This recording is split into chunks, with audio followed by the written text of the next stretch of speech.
Hello everyone, this is नवीन शर्मा। आज की इस क्लास में हम लोग डिस्कस करने वाले हैं जनरल इनऑर्गेनिक केमिस्ट्री।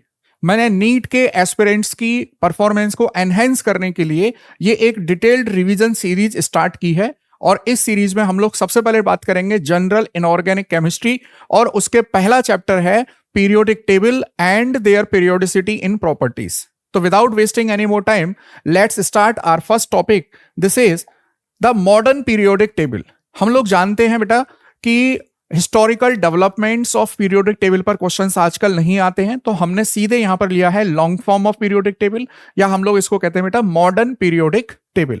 अच्छा, चलिए मैं एनसीईआरटी के क्वेश्चन से शुरुआत करता हूं कि एनसीईआरटी में क्वेश्चन है कि why do we need to classify the element. हम लोग बहुत अच्छे से जानते हैं कि पीरियोडिक टेबल में टोटल 118 एलिमेंट होते हैं।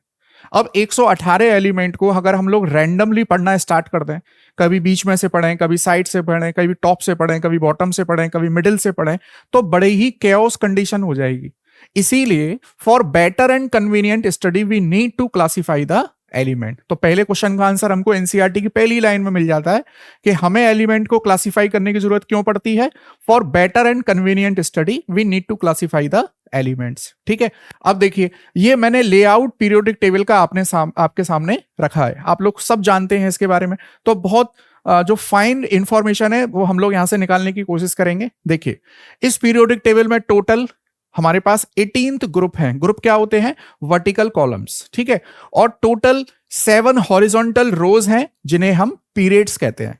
तो यहां पर 18 ग्रुप हैं और 7 पीरियड्स हैं। ठीक है, अच्छा अब देखिए हमने यहां पर ये रोमन नंबर भी लिख दिए हैं साथ ही साथ, क्योंकि ये नंबर भी कभी कभी पूछ लिए जाते हैं, तो इनके साथ ही हम लोग पढ़ लेते हैं। देखो ये है फर्स्ट ए, सेकंड ए। अच्छा देखिए जहां भी आप ए देखेंगे, ए का मतलब होता है रिप्रेजेंटेटिव एलिमेंट्स। जैसे हम लोग जानते हैं कि एस ब्लॉक और पी ब्लॉक को क्या बोला जाता है? रिप्रेजेंटेटिव एलिमेंट बोला जाता है। तो इसीलिए मैंने यहां पर ग्रुप फर्स्ट को फर्स्ट ए दिया है रोमन नंबर में, ग्रुप सेकंड को second A, likewise third A, fourth A, fifth A, sixth A, seventh A, और बेटा ये बन जाता है जीरो पीरियड, ये बन जाता है जीरो ग्रुप। ठीक है, अच्छा अब देखें यहां पर डी ब्लॉक के लिए हमने यहां पर यूज किया है B, third B, fourth B, fifth B, sixth B, seventh B, और एट्थ में आता है ये एलिमेंट आते हैं। देखिए ये आयरन, कोबाल्ट, निकल और ये सारे ग्रुप्स, और फिर आता है हमारे पास फर्स्ट बी और सेकंड बी।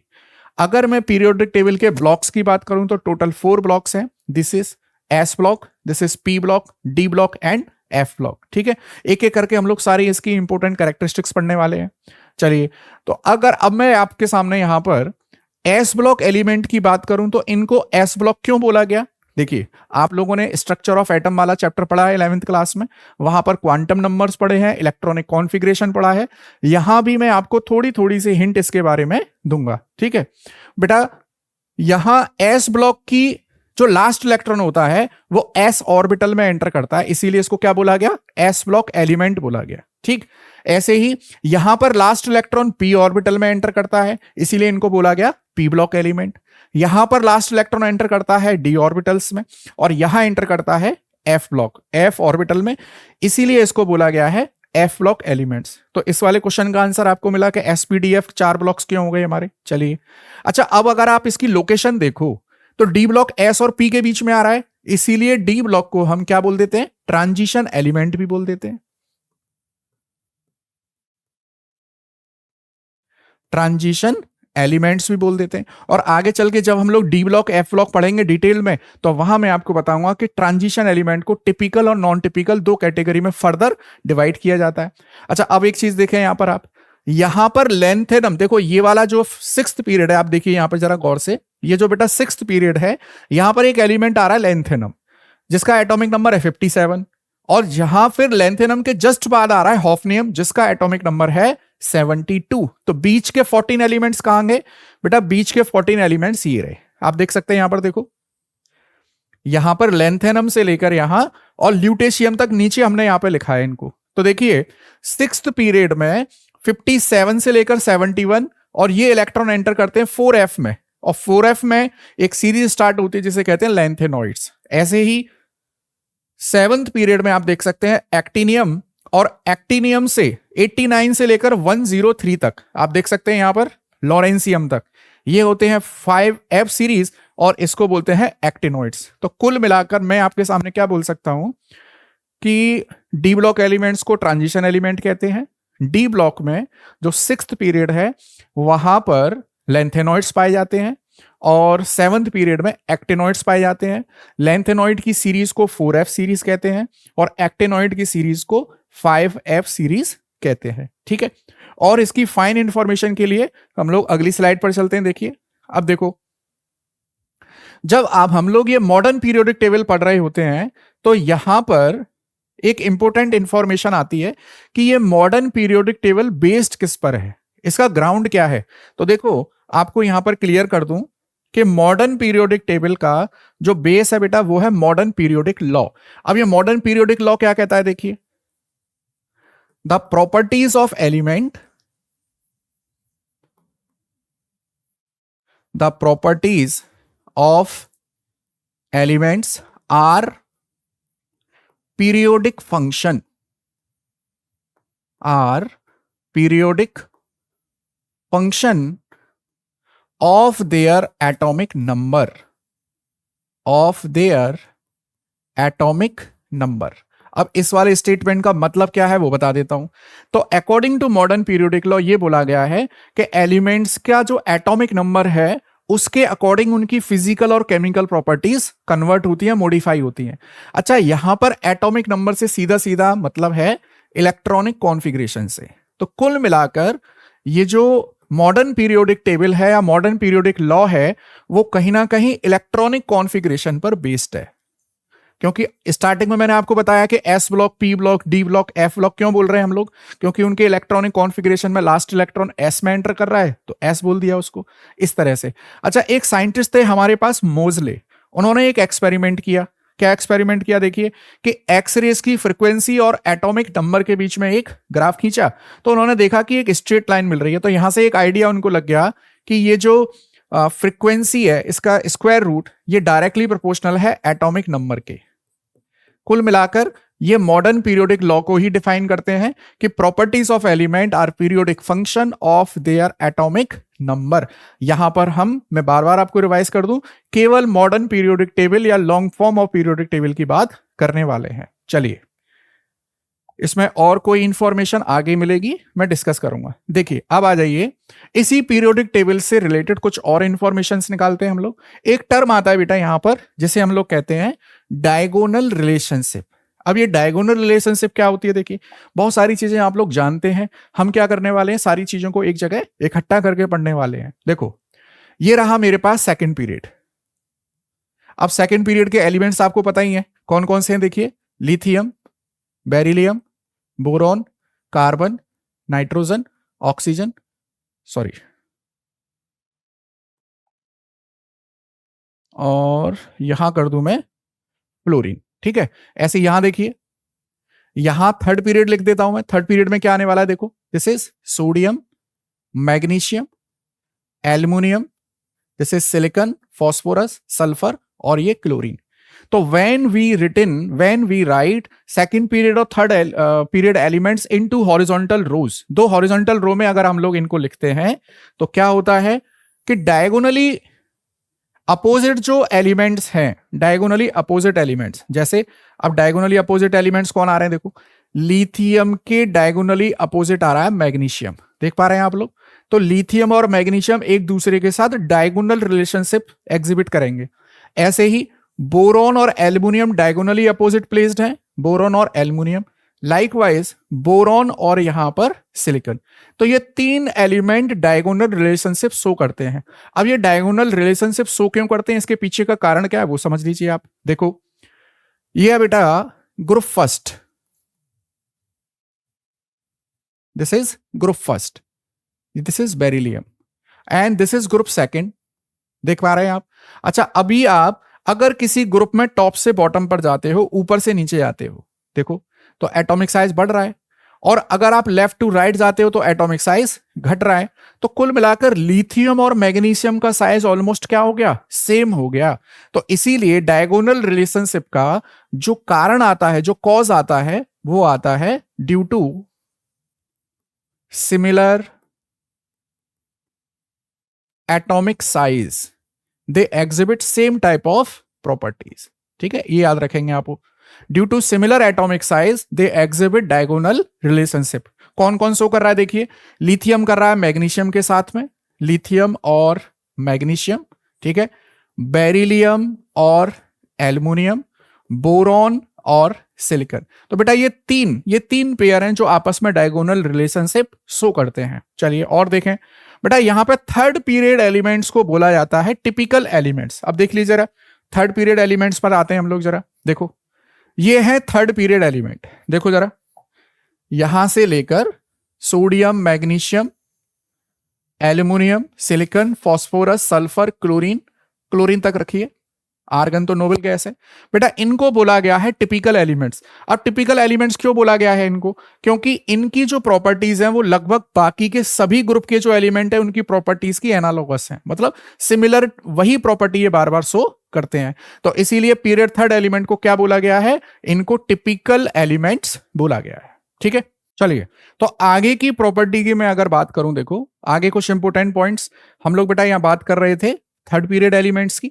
अब आ जाइए ट्रांस यूरेनिक एलिमेंट्स। अब ट्रांस यूरेनिक एलिमेंट्स किसे कहते हैं बेटा? पीरियोडिक टेबल में जिनका एटॉमिक नंबर 92 से ज्यादा होता है। अब जरा देखिए पीरियोडिक टेबल पर आ जाइए, पीरियोडिक टेबल पर हम लोग आ जाते हैं। देखो, जिनका एटॉमिक नंबर 92 से ज्यादा है, अब आप खुद देख लीजिए यहां पर 92 से ज्यादा, देखो ये रहा neptunium, plutonium, americium, curium, berkelium, californium, einsteinium, fermium, mendelevium, nobelium, lawrencium और यहां आगे 118 तक। तो यहां पर जिनका एटॉमिक नंबर 92 से ज्यादा है उन सबको क्या बोला जा रहा है? उनको बोला जा रहा है बेटा ट्रांस यूरेनिक एलिमेंट्स। देख लीजिए आप यहां पर, तो यहां पर 93 से लेकर, आप देख सकते हैं 93 से लेकर 103 तक ये तो एफ ब्लॉक एलिमेंट है, और 104 से लेकर 118 तक ये डी ब्लॉक एलिमेंट्स हैं।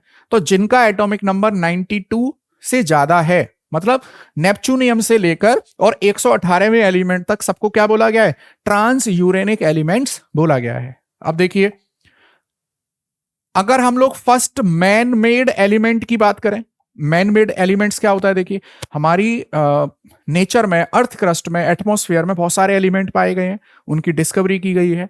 तो इनके अलावा कुछ मैन मेड सब्सटेंस भी हैं कि हम लोग नेचुरल चीजों में कोई कन्वर्जन करके, कोई कन्वर्ट करके कोई नई चीज बना देते हैं, उसको बोलते हैं मैन मेड। तो मैन मेड एलिमेंट आ गया बेटा टेक्नीशियम। क्या नाम है इसका? TC, technetium, technetium. और फर्स्ट मैन मेड लेंथेनॉइड की बात करें तो ये आता है प्रोमेथियम। अच्छा देखिए, ये इंफॉर्मेशन जो स्टेट बोर्ड्स होते हैं या छोटे कॉम्पिटिटिव एग्जाम्स होते हैं, किसी कॉलेज का अपना कोई कॉम्पिटिटिव एग्जाम है तो वहां पर इस तरह के क्वेश्चन पूछे जाते हैं। जो नीट लेवल का एग्जाम है, जो नेशनल लेवल का एग्जाम है, उनमें इस तरह के स्टैटिक जीके वाले क्वेश्चंस नहीं बनते हैं। अब देखिए, फर्स्ट मैनमेड कौन हो गया? Technetium. First manmade lanthanoid element कौन हो गया? प्रोमेथियम। और ये प्रोमेथियम ही अकेला ऐसा लेंथेनॉइड है जो रेडियो एक्टिव है। कैसा है? ये रेडियो एक्टिव है। ये रहा, याद रखेंगे इस वाले पॉइंट को। ठीक है, और देखें कुछ इंफॉर्मेशन। चलिए अब आते हैं बेटा हम लोग नेक्स्ट स्लाइड पर। देखिए मॉडर्न पीरियोडिक लॉ हमने पढ़ लिया है। अब देखिए इस पीरियोडिक टेबल में अभी लेटेस्ट जो सबसे ज्यादा क्वेश्चंस पूछे जा रहे हैं वो पूछे जाते हैं नोमेनक्लेचर के ऊपर, मतलब जिनका एटॉमिक नंबर 100 से ज्यादा है। अब देखो हमको पता है टोटल कितने एलिमेंट्स नोन है हमारे पास, 118। तो 100 से ऊपर वाले मतलब 101 टू 118 तक इनका आईयूपीएसी ने अपना एक सिस्टम बना दिया है। अच्छा, वो आईयूपीएसी ने अपना सिस्टम क्यों बनाया, उसके पीछे एक बड़ी मजेदार कहानी है। देख समझिए जरा कि यहां पर हमारे पास एक एलिमेंट आता है बेटा 104। कौन सा एलिमेंट आता है? 104, जिसे हम लोग कहते हैं रदरफोर्डियम, जिसे रदरफोर्डियम कहते हैं। तो रदरफोर्डियम पर यूएस साइंटिस्ट ने अपना क्लेम किया कि ये हमने डिस्कवर किया है, और जो सोवियत है, जो रशिया है, उनके साइंटिस्ट ने अपना क्लेम किया और उसका नाम रखने की कोशिश की कुर्चैटोवियम, और यूएस साइंटिस्ट रखना चाह रहे थे रदरफोर्डियम। तो फिर वहां पर बीच में आईयूपीएसी ने इंटरवीन किया और उन्होंने बोला कि नहीं आप लोग रुकिए, हम इसके लिए एक सिस्टम बनाने वाले हैं, उसके अकॉर्डिंग हम लोग इसका नाम रखने वाले हैं। तो उन्होंने क्या सिस्टम बनाया? देखो, जीरो के लिए प्रीफिक्स यूज किया जाएगा निल, आप देख सकते हैं यहाँ पे निल है ना, ये वन, आप ये टेबल देख लीजिए, पढ़ी हुई है, 11th क्लास में पढ़ते हैं, बहुत बेसिक सी चीज है। अब मैं यहाँ पर सीधे क्वेश्चंस पर आता हूं कि आपसे क्वेश्चन क्या पूछा जाएगा। आपसे क्वेश्चन पूछा जाएगा कि अगर किसी एलिमेंट का एटॉमिक नंबर है 104, ठीक है, तो ये 104 वाले इसका आईयूपीएसी नेम क्या होगा देखो। तो 1 के लिए यूज करते हैं अन, 0 के लिए यूज करते हैं निल, और 4 के लिए यूज करते हैं क्वेड, और इसके नाम के पीछे क्या लगा देंगे हम लोग, IUM। तो बेटा ये मिल जाता है अन निल क्वेडियम, और अन निल क्वेडियम का सिंबल क्या हो जाएगा, UNQ। अच्छा, अब बेटा इसकी पूछी जाती है पोजीशन। तो एक चीज हमेशा याद रखें, आपको ये पता है कि लेंथेनॉइड्स प्रेजेंट होते हैं 6th पीरियड में, और एक्टेनॉइड प्रेजेंट होते हैं 7th पीरियड में, ठीक है, और लेंथेनॉइड होते हैं 57 से लेकर 71 तक, और एक्टेनॉइड होते हैं 89 से लेकर 103 तक। अब 103 तक तो बेटा ये ग्रुप 3 में हो जाते हैं, और 103 के बाद ये प्रेजेंट होता है बेटा ग्रुप 4 में, ठीक है, और ये है 7th पीरियड, 7th पीरियड। तो आपके पास इंफॉर्मेशन आ गई, आपके पास पोजीशन आ गई कि 7th पीरियड होगा, और ग्रुप कौन सा होगा, 4 होगा। तो हम लोग ये जो लास्ट 2 डिजिट होती हैं यहां से ग्रुप नंबर निकाल सकते हैं। हाँ, हमको ये पता होना चाहिए कि 89 से लेकर 103 जो है एटॉमिक नंबर, वो तो बेटा ग्रुप 3rd में प्रेजेंट है, ये हमको पता होना चाहिए। अब देखो यहां ये मेरे को दे रखा है 120, ये एनसीईआरटी का क्वेश्चन है, ये एनसीईआरटी का क्वेश्चन है। और देखो नीट के लिए एनसीईआरटी को बेटा लाइन बाय लाइन पढ़ना बहुत जरूरी है, ये बहुत इंपॉर्टेंट बात मैं आपको बता रहा हूं। एनसीईआरटी अगर आप स्ट्रिक्टली फॉलो करते हैं तो आपके केमिस्ट्री में बहुत अच्छे मार्क्स आ जाएंगे, क्योंकि वहीं से बनता है केमिस्ट्री का पेपर। अब देखो जरा, तो अगर मैं इसकी पीरियड की बात करूं तो 7th पीरियड, एक बात तो तय हो गई, और पीरियड हो गया बेटा इसका, लास्ट की 2 डिजिट देख लो। अब हमारे पास एटॉमिक नंबर 118 होता है, 18वें ग्रुप में होता है, आपको पता है। अगर मैं 118 एलिमेंट लेता हूं तो वो ग्रुप किस में आएगा, 18 में आएगा। अब 18 के बाद 19 किस में आ जाएगा, फिर ग्रुप 1 में, और 120 किस में आएगा, ग्रुप 2 में। तो ये प्रेजेंट हो गया ग्रुप 2 में। अच्छा, अब अगर 120 एलिमेंट है तो उसकी पोजीशन मॉडर्न पीरियोडिक टेबल के अकॉर्डिंग क्या होगी, वो मैं आपको यहां बता रहा हूं। अच्छा, अब इसका आईयूपीएसी नेम लिखें तो देखना जरा, un, this is bi, and this is nil, और लास्ट में क्या आ जाएगा, ईएम। तो ये बन जाएगा UBN।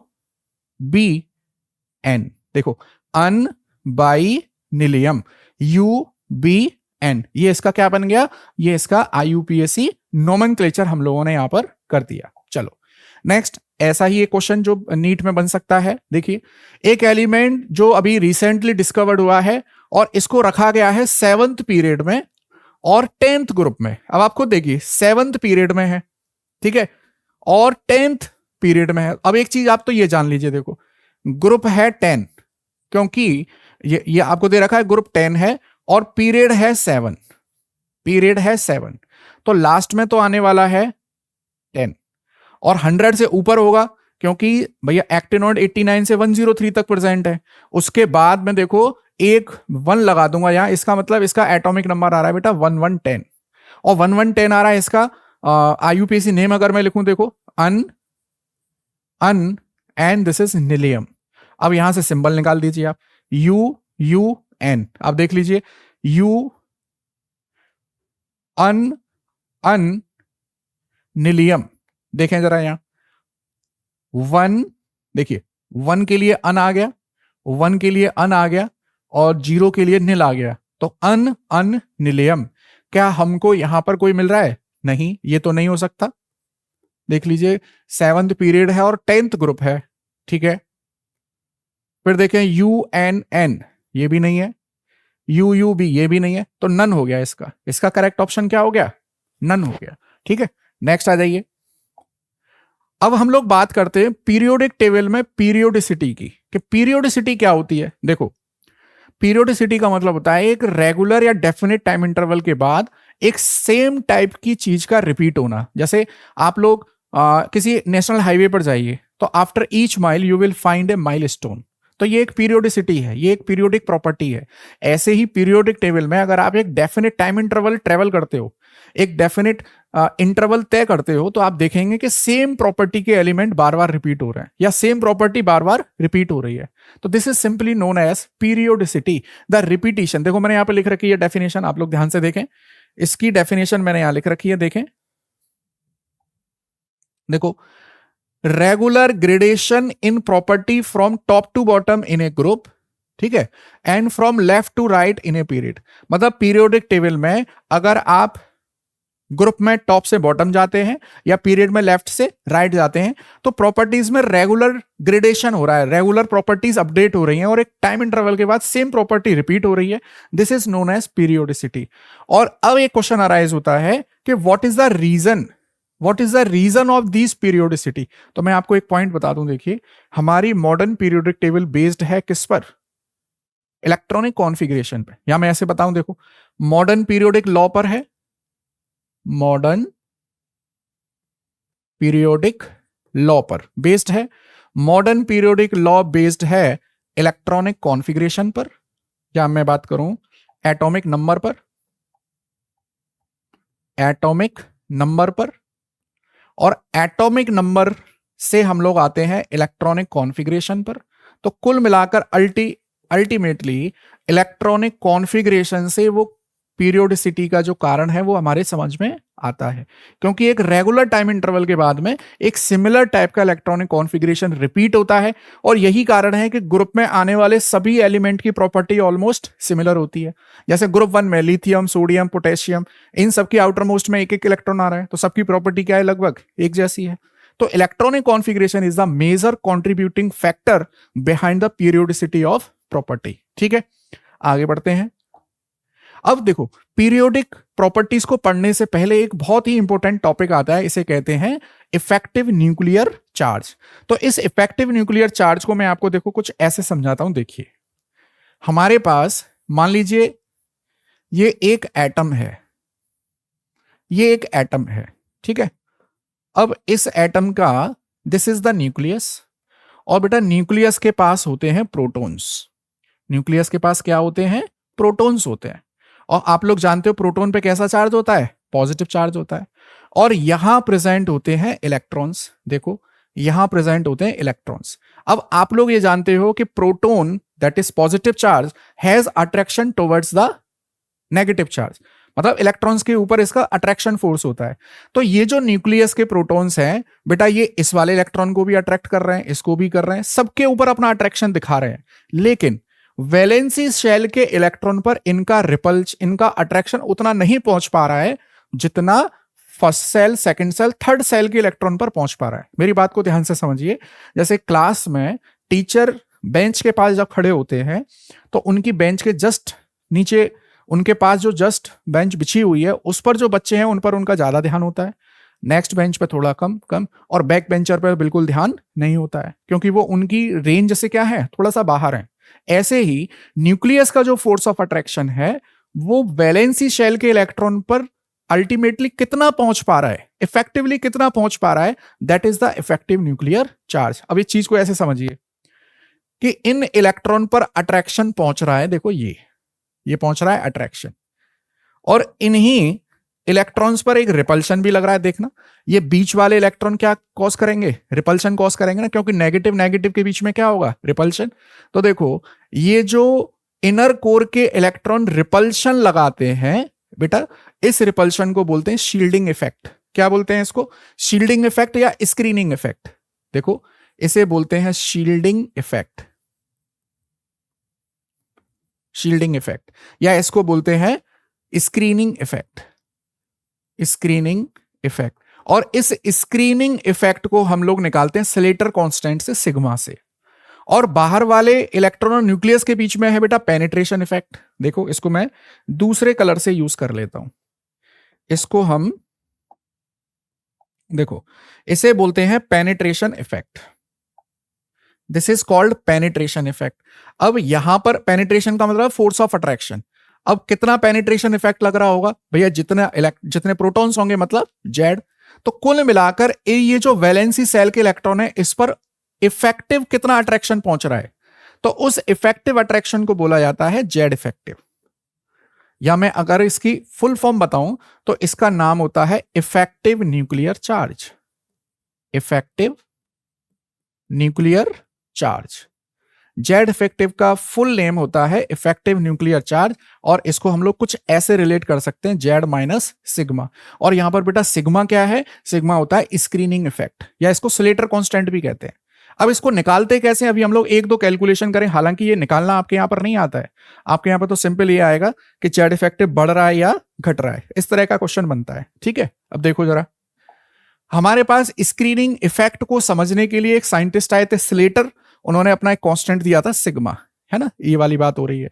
और जेड इफेक्टिव को निकालने के लिए जेड माइनस सिग्मा हमको करना पड़ता है। अब कुछ वैल्यूज हैं that we have to remember. देखो यहां पर स्क्रीनिंग कांस्टेंट निकालने के लिए, स्क्रीनिंग कांस्टेंट निकालने के लिए आपके पास ये कुछ वैल्यूज आपको याद होनी चाहिए।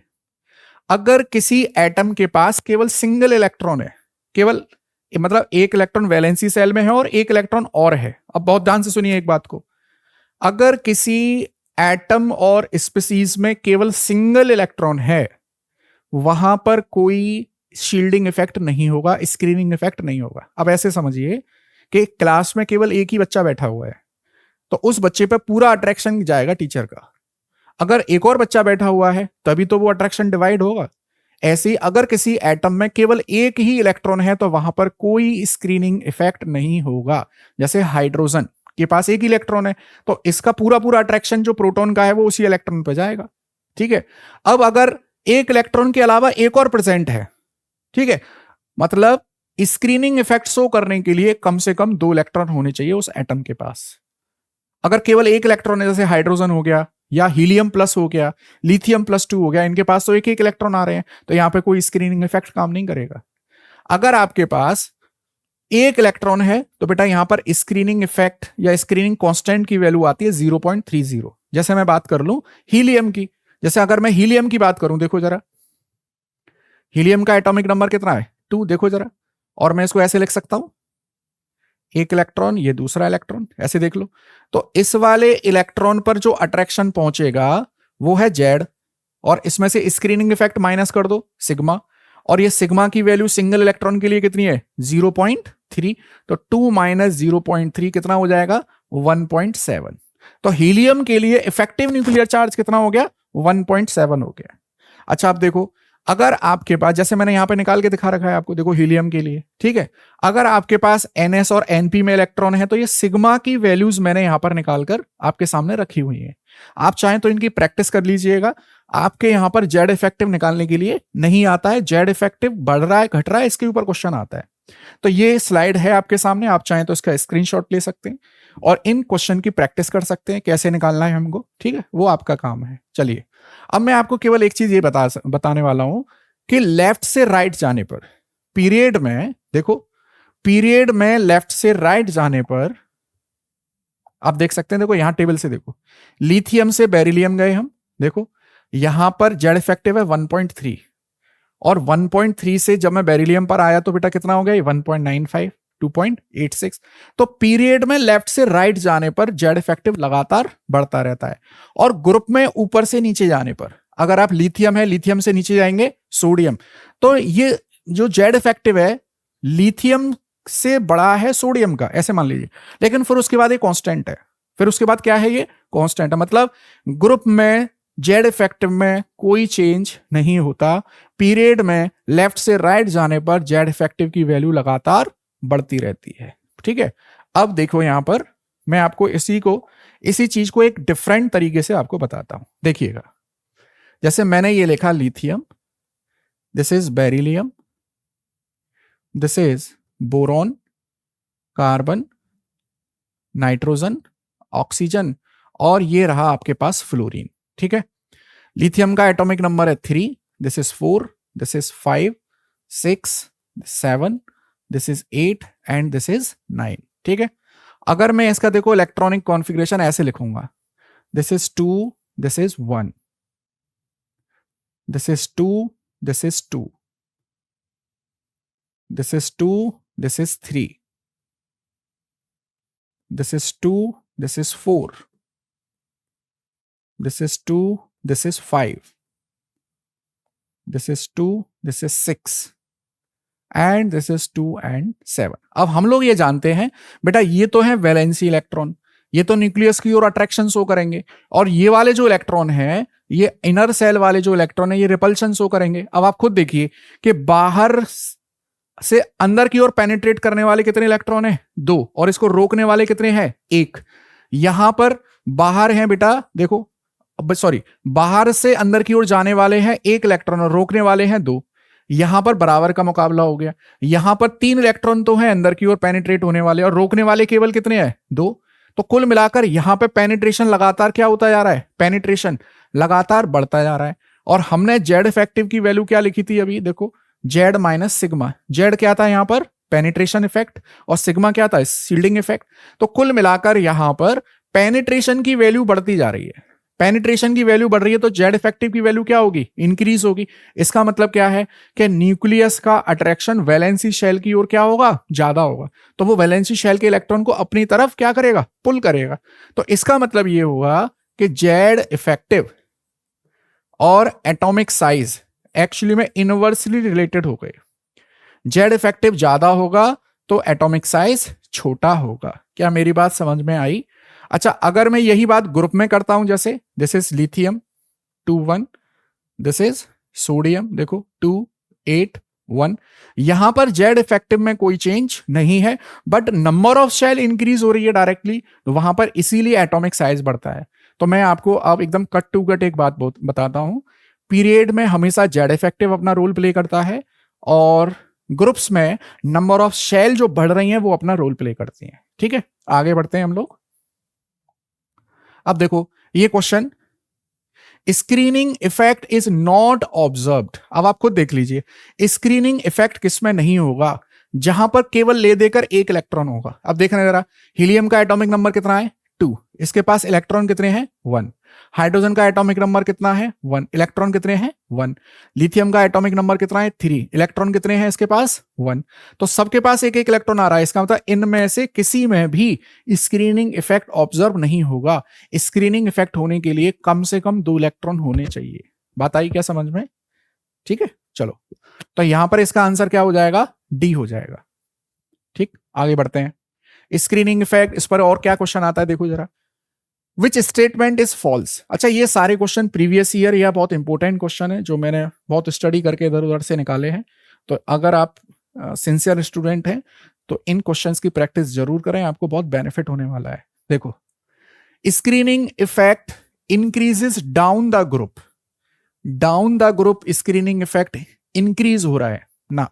Z effective increases down the group, Z effective increases in a period. अच्छा, अब एक चीज देखिए, जेड इफेक्टिव पीरियड में इंक्रीज होता है, ये स्टेटमेंट ट्रू है। This statement is true. इसका मतलब ऑल तो नहीं हो सकता है। बात आ रही है समझ में? अगर ऑल ऑप्शन है और एक ऑप्शन हमको पता चल गया कि वो तो नहीं है, इसका मतलब सी और डी तो नहीं हो रहे इसके। अब यहां कहा जा रहा है Z effective increases down the group. मैंने भी आपको बताया कि जेड इफेक्टिव एक ग्रुप में ऑलमोस्ट सेम रहता है। इसका मतलब ये वाला स्टेटमेंट क्या है? फॉल्स। और जब ये स्टेटमेंट फॉल्स है तो हमको करेक्ट यही चूज करना है, क्योंकि हमसे पूछा गया है विच स्टेटमेंट इज फॉल्स। बात आ रही है समझ में? चलो, अगला है screening effect of D electron. अब देखो, यहां पर मैं आपको एक ऑर्डर बता देता हूं। देखिए, ये दोनों का काम करेगा। For shielding effect, for shielding and penetration effect, for shielding and penetration effect. देखो, एस का सबसे ज्यादा, then P, then D, then F. अब आप देख लीजिए, डी इलेक्ट्रॉन का स्क्रीनिंग इफेक्ट पी से कम है, एस से कम है, एफ से ज्यादा है। अब देख लीजिए इसमें किससे मैच कर रहा है? Equal to the p electron नहीं, much more than p electron नहीं, सेम एज एफ नहीं, लेस देन पी बिल्कुल सही। इस तरह से हम लोग एमसीक्यू क्वेश्चंस को हिट करते हैं। चलिए नेक्स्ट आ जाए हम लोग। अब आते हैं ट्रेंड्स इन फिजिकल प्रॉपर्टीज, मतलब पीरियोडिक प्रॉपर्टीज में सबसे पहले हम लोग जो ट्रेंड्स पढ़ने वाले हैं बेटा, वो है एटॉमिक साइज को लेकर, एटॉमिक रेडियस को लेकर। ठीक, तो मैं सबसे पहले आपको एटॉमिक रेडियस के बारे में बताऊंगा। देखिए, अब एटॉमिक साइज या एटॉमिक रेडियस क्या होती है उसके बारे में बात करते हैं। जैसे मान लीजिए ये मेरे पास न्यूक्लियस है और ये फर्स्ट सेल, ये सेकंड सेल, ये थर्ड सेल। अच्छा, यहां पर हम लोग जो एटम की स्ट्रक्चर बनाते हैं वो बड़ी डिफाइंड बाउंड्रीज बनाते हैं, न्यूक्लियस बनाते हैं, first shell, second shell. Actually में एटम की कोई डिफाइंड बाउंड्री और न्यूक्लियस की कोई डिफाइंड बाउंड्री नहीं होती है।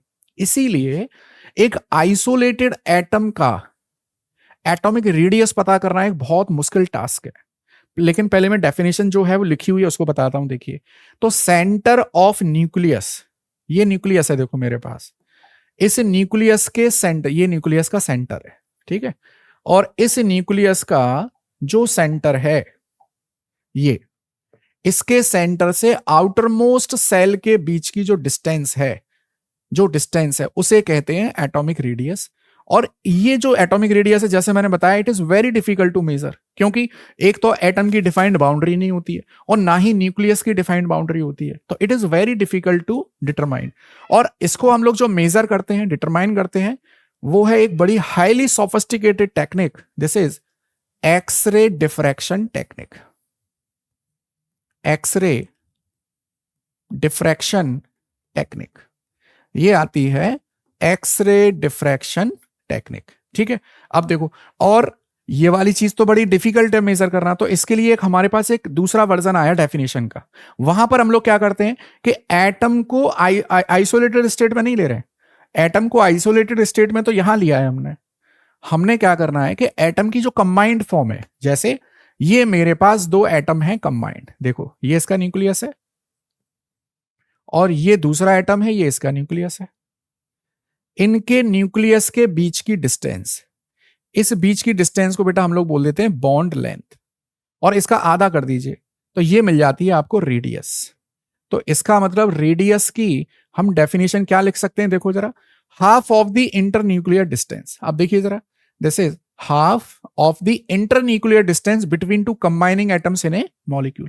एक मॉलिक्यूल में जो दो कंबाइनिंग एटम है उनके बीच की जो इंटरन्यूक्लियर डिस्टेंस है, जिसे हम बॉन्ड लेंथ कहते हैं, उसका हाफ कर दीजिए तो आपको क्या मिल जाएगी, आपको एटॉमिक रेडियस मिल जाएगी। मतलब मैं ऐसे लिख सकता हूं इसको, देखो, अगर ये ए है, ये बी है, तो मैं ऐसे लिख सकता हूं R equal to, this is distance A B divided by 2। तो ये मेरे को जो मिली है that is called atomic radius. बात आ रही है समझ में? चलिए, अब देखो एक चीज, इन एटम के बीच में जो बॉन्ड बना है, इस बॉन्ड के टाइप की बेसिस पर, भाई दो एटम जब कंबाइन कर रहे हैं तो इनके बीच में एक बॉन्ड बना है। अब बॉन्ड वो कोवेलेंट बॉन्ड भी हो सकता है, आयनिक बॉन्ड भी हो सकता है, मेटालिक बॉन्ड भी हो सकता है। तो इस बॉन्ड के नेचर की बेस पर उस रेडियस का नाम रखा जाता है। जैसे अगर कोवेलेंट बॉन्ड बना है तो क्या नाम देंगे उसको, कोवेलेंट रेडियस। आयनिक बॉन्ड बना है तो आयनिक रेडियस। अब ये आयनिक रेडियस हो जाती हैं दो टाइप की, कैटाइनिक रेडियस और आयनिक रेडियस। हम लोग क्वेश्चंस करेंगे बहुत सारे भर भर के इसके ऊपर। मेटेलिक रेडियस क्या है, जैसे एक आपने मेटल का सॉलिड क्रिस्टल लिया, एटम उसमें क्लोजली पैक्ड है। अब इन एटम के न्यूक्लियस के बीच की डिस्टेंस ले लीजिए, जैसे ये ले ली, इसका आधा कर दीजिए तो आपको मिल जाती है मेटेलिक रेडियस। वांडरवाल रेडियस अभी थोड़ी देर में इसकी डेफिनेशन मैं आपको बताने वाला हूं। चलो, तो यहां पर एटॉमिक साइज से आपका लेना देना क्या है कि किसी भी मॉलिक्यूल में कंबाइनिंग एटम के बीच की डिस्टेंस का आधा कर दीजिए, ठीक है। चलो आगे बढ़ते हैं हम लोग। अब यहां पर हम लोग वांडरवाल रेडियस की बात कर रहे थे या उनकी बात कर रहे थे, तो उनको मैं एक बार क्लियर कर देता हूं। देखिए, मैं इनको एकदम क्लियर कर देता हूं पहले। देखो, जैसे ये है मेरे पास एक एटम ए और ये है मेरे पास एक दूसरा एटम बी, और ये आपस में कोवलेंट बॉन्ड बनाते हैं। अच्छा, आप लोग जानते हो कोवलेंट बॉन्ड का क्या मतलब है, कि आपस में ओवरलैपिंग हो रही होगी। तो मैं कुछ इस तरह का बना देता हूं। देखो, ये इसका न्यूक्लियस, ये इसका न्यूक्लियस, देखना ध्यान से, और ये एटम और ये एटम, ये रहा, आपस में ओवरलैपिंग हो गई। इनके बीच की डिस्टेंस का आधा कर दीजिए। अब एक एग्जांपल बताता हूं। मान लीजिए this is chlorine atom A, chlorine atom B, और ये बेटा बॉन्ड लेंथ आ रही है इनके बीच में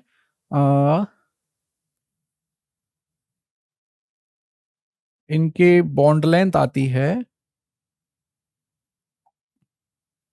198 पिकोमीटर, और इसका अगर मैं आधा कर दूं तो कितना हो जाएगा ये 99 पिकोमीटर। बात आई समझ में? अगर मेरे पास दो क्लोरीन है आपस में कंबाइन करके कोवलेंट बॉन्ड बना रहे हैं तो इनकी इंटरन्यूक्लियर डिस्टेंस का आधा कर दिया तो कितनी हो गई 99 पिकोमीटर हो गई। ठीक है। अच्छा, वहीं पर अगर ये एक क्लोरीन मॉलिक्यूल है मेरे पास, ऐसे ही एक दूसरा क्लोरीन मॉलिक्यूल मान लीजिए यहां है मेरे पास, देखना बहुत ध्यान से, एक दूसरा क्लोरीन मॉलिक्यूल यहां पर है मेरे पास,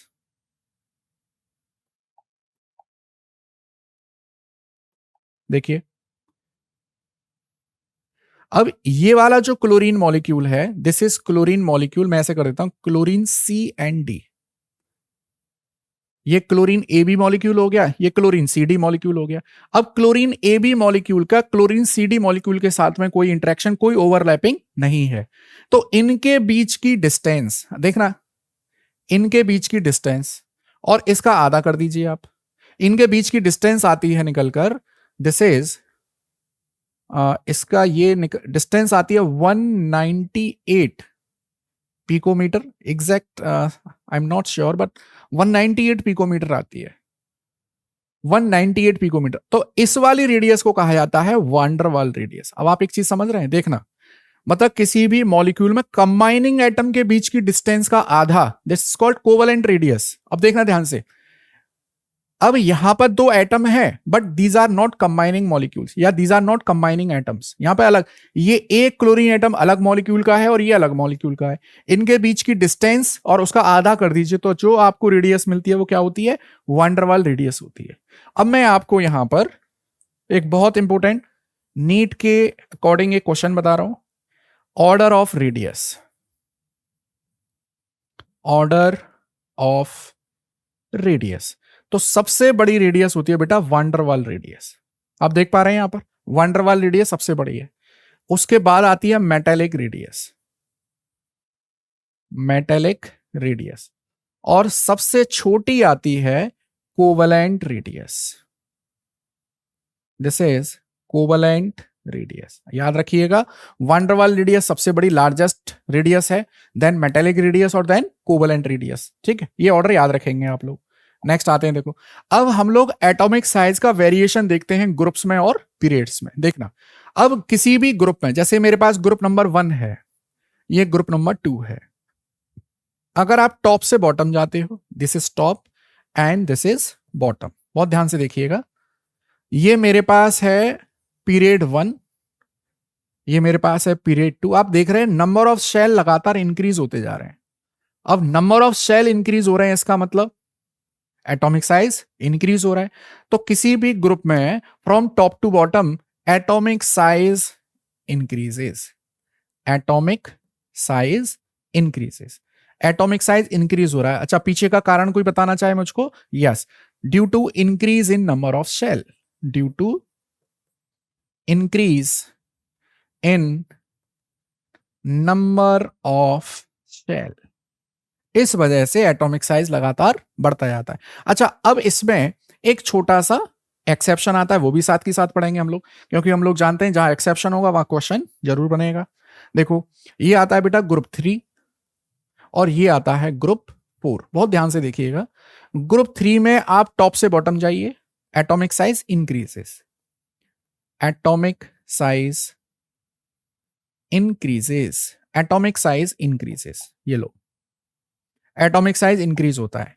अच्छा, जैसे ही मैं ग्रुप 4 में आता हूं, दिस इज ग्रुप 4, जैसे ही मैं ग्रुप 4 में आता हूं तो यहां ऑर्डर थोड़ा सा गड़बड़ हो जाता है। बहुत ध्यान से देखना, टाइटेनियम से जर्कोनियम जाने पर atomic size increases, atomic size increases, as usual number of shell increase हो रही है। लेकिन जर्कोनियम से हॉफनियम जाने पर देखो, इसका एटॉमिक नंबर 40 है, इसका 72 है, नंबर ऑफ शेल तो यहां भी बढ़ रही है। यहां पे नंबर ऑफ शेल देखो, ये 4th पीरियड है, ये 5th पीरियड है, ये 6th पीरियड है, तो 5th पीरियड से 6th पीरियड जाने पर नंबर ऑफ शेल तो बढ़ रही है, एटॉमिक साइज बढ़ना चाहिए था। लेकिन यहां बेटा 57 से लेकर 71 के लेंथेनॉइड्स किस में एंटर कर गए हैं? 4f में एंटर कर गए हैं। तो 4f की शील्डिंग पावर क्या होती है? वीक होती है। क्या आप मेरी बात समझ पा रहे हैं? 6th पीरियड में 4f के इलेक्ट्रॉन कंप्लीटली फिल्ड हो जाते हैं, 4f1 से लेकर 4f14 तक, और फिर आता है हॉफनियम। तो इसका मतलब मैं इसको आपको देखो ऐसे समझाता हूं, थोड़ा सा और आप अच्छे से रिलेट कर पाएंगे इसको। देखिए, चीजों को रटने की कोशिश ना करें, समझने की कोशिश करें। देखो, ये है आपके पास, देखो 1 2 3 4, ये फिफ्थ पीरियड है, ये फिफ्थ पीरियड है, ये 5, यहां पर 4 डी। ठीक है। अच्छा, जैसे ही मैं यहां आया सिक्स पर, ये 6 है, ठीक है, यहां पर 5d है, लेकिन 4f के आ जाने से 6s के इलेक्ट्रॉन तुरंत हाईली पेनिट्रेट कर जाएंगे, क्योंकि f की शील्डिंग पावर कैसी है, बहुत वीक है। तो due to lanthanoid contraction, zirconium से हॉफनियम जाने पर साइज बढ़ना चाहिए था, लेकिन वो कॉन्ट्रैक्ट हो गया, इसीलिए जर्कोनियम का size become almost equal to the hafnium size. इस बात को आप लोगों को याद रखना है। ठीक है, आगे बढ़ते हैं हम लोग। तो मैंने ग्रुप में बताया आपको, ऊपर से नीचे आने पर एटॉमिक साइज बढ़ रहा है, यहां पर एक एक्सेप्शन आ गया ड्यू टू लेंथेनॉइड कॉन्ट्रैक्शन। अच्छा, ऐसा ही एक और आता है जिसे कहते हैं, देखिए, जिसे कहते हैं ट्रांजिशन कॉन्ट्रैक्शन। बहुत इंपॉर्टेंट पॉइंट है ये, सारे एक्सेप्शन मैंने एक जगह लिख दिए हैं। This is called transition contraction. देखो जरा, देखो यहां पर एल्युमिनियम, अगर मैं इलेक्ट्रॉनिक कॉन्फ़िगरेशन की बात करूं तो देखो, ये एल्युमिनियम का ये आता है, दिस इज 2 8 एंड 3। अगर मैं गैलियम की बात करता हूं, देखो तो ये आएगा 2 8 और यहां पर आएगा 3। ठीक है, और यहां पर क्या फिल हो चुका होगा, यहां पर 3d के 10 इलेक्ट्रॉन फिल हो चुके होंगे। तो due to poor shielding power of D, बाहर के इलेक्ट्रॉन कहां की ओर पेनिट्रेट करेंगे, अंदर की ओर। तो एल्युमिनियम से गैलियम जाने पर साइज क्या हो जाएगा, थोड़ा सा कॉन्ट्रैक्ट हो जाएगा। तो बढ़ने की बजाय साइज क्या हो जाएगा, घट जाएगा। जैसे वहां पर लेंथेनॉइड कॉन्ट्रैक्शन हो रहा था, एल्युमिनियम से गैलियम जाने पर साइज कॉन्ट्रैक्ट हो रहा है, इसको कहते हैं ट्रांजिशन कॉन्ट्रैक्शन। तो ग्रुप में 3 चीजें समझ में आई, एक तो नॉर्मल ग्रुप, एक लेंथेनॉइड वाला ग्रुप और एक ट्रांजिशन कॉन्ट्रैक्शन वाला ग्रुप।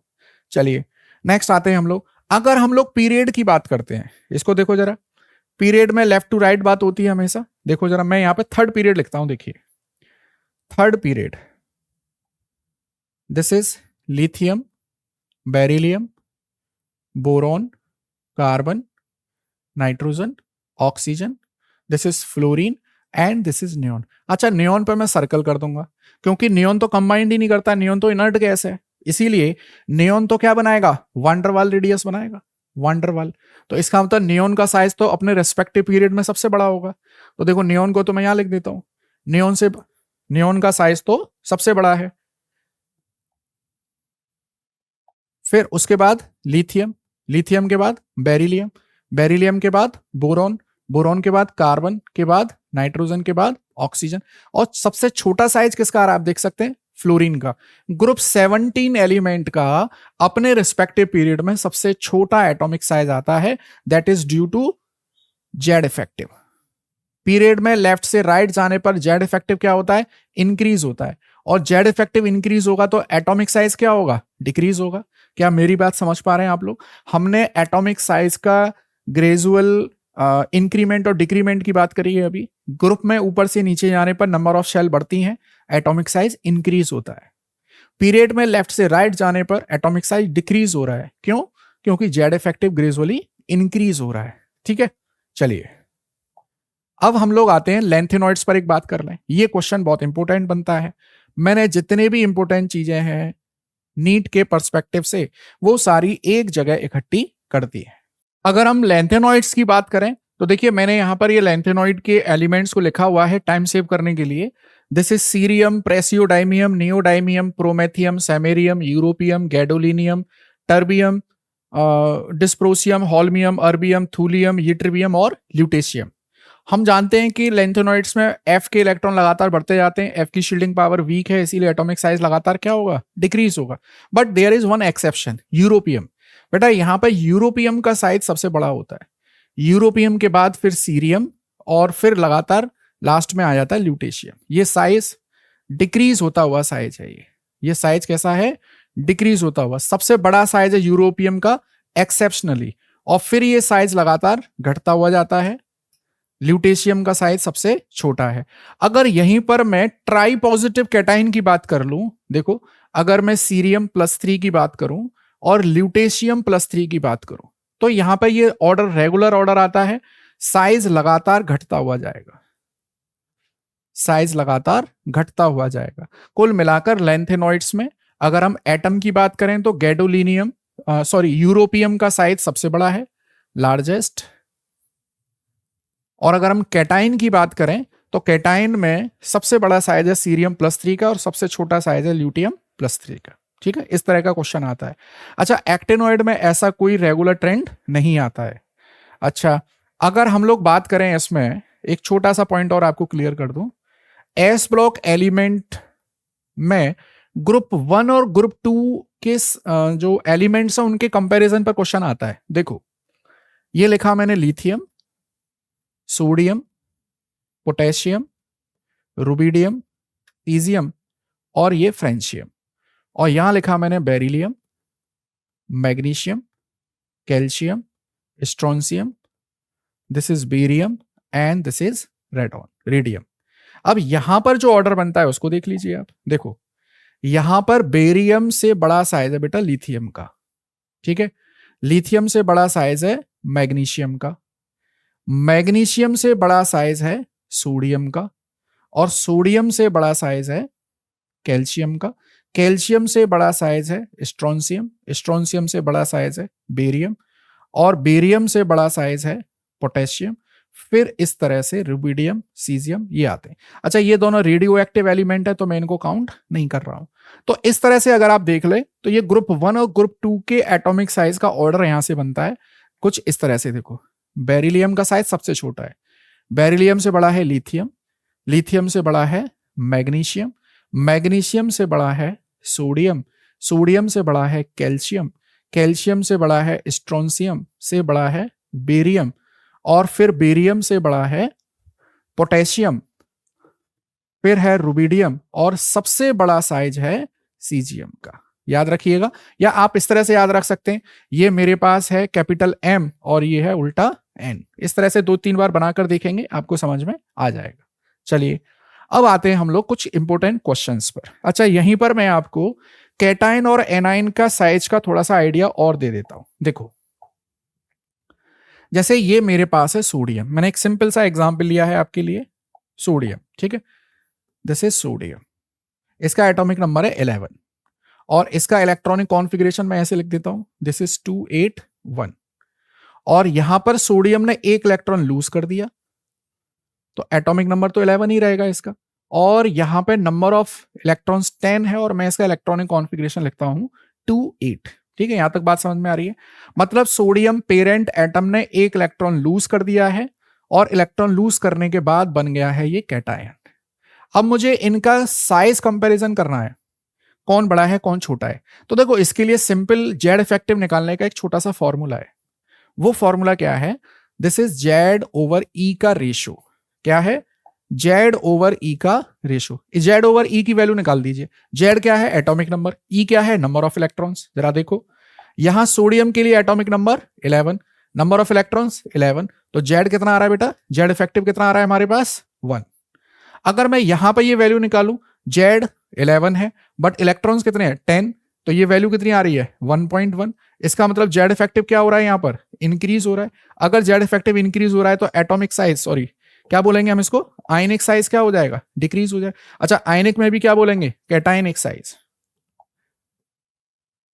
कैटायनिक साइज क्या हो जाएगा, डिक्रीज हो जाएगा। Cationic size decreases. क्या मेरी बात समझ में आई आपको? मतलब पेरेंट एटम से छोटा साइज होता है कैटायंस का। ऐसे ही अगर मान लीजिए मेरे पास क्लोरीन है, क्लोरीन का एटॉमिक नंबर 17 है, मैं इसको ऐसे लिख देता हूं, देखो 2 8 एंड दिस इज 7। ठीक है, और अगर मैं इसके लिए जेड अपॉन ई निकालता हूं, जरा देख लीजिए आप, जेड अपॉन ई निकाल देता हूं तो एटॉमिक नंबर 17 और ये कितना आ रहा है 1। ऐसे यहां देखिए, दिस इज जेड अपॉन ई। देखो, अगर मैं यहां पर जेड तो 17 है बट इलेक्ट्रॉन्स कितने हो गए, अगर क्लोरीन एक इलेक्ट्रॉन गेन कर लेता है तो ये Cl माइनस बनाएगा और इसमें नंबर ऑफ इलेक्ट्रॉन्स भी बढ़ जाएंगे, एक इलेक्ट्रॉन बढ़ जाएगा। तो 17 अपॉन 18, 17 अपॉन 18 क्या आ जाएगा, लगभग 0.9 समथिंग। आप देखिए यहां पे जेड इफेक्टिव की वैल्यू डिक्रीज हो रही है, तो एनायनिक साइज क्या होगा, इंक्रीज होगा। एनायनिक साइज क्या होगा, इंक्रीज होगा। तो आपको बात समझ में आ रही है। पेरेंट एटम से कैटायन बनाओगे तो साइज छोटा होता है, पेरेंट एटम से अगर एनायन बनाओगे तो साइज इंक्रीज होता है। तो ये कैटायन और एनायनिक साइज का जो साइज में चेंजेस हो रहे हैं वो मैंने आपको यहां पर क्लियर किया है। अब आ जाते हैं हम लोग क्वेश्चंस पर। आप जितना क्वेश्चन प्रैक्टिस करोगे आपके ये कॉन्सेप्ट उतने ज्यादा क्लियर होने वाले हैं। पीरियोडिक टेबल अगर आपकी अच्छे से आती है, प्रॉपर्टीज आपको अच्छे से पता है, क्वेश्चंस आप अच्छे से कर पा रहे हैं, तो समझ लीजिए कि आपकी इनऑर्गेनिक केमिस्ट्री स्ट्रांग है।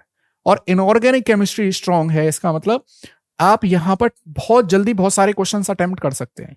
तो जो भी टाइम बचेगा आप उसको फिजिक्स में या फिजिकल केमिस्ट्री के क्वेश्चन सॉल्व करने में यूज कर सकते हैं। देखो जरा, आयनिक रेडियाई आपको दे रखी है यहां पर, देखो जरा, के प्लस की कितनी दे रखी है, 1.34, ठीक है। और एफ माइनस की भी यही दे रखी है 1.34। अब आप मुझे खुद बताइए, के प्लस की 1.34 है तो के की 1.34 से ज्यादा होगी या कम होगी। जब कैटाइन की 1.34 है तो डेफिनेटली पेरेंट एटम की तो इससे ज्यादा होगी, तो 1.34 से क्या होगी, ज्यादा होगी।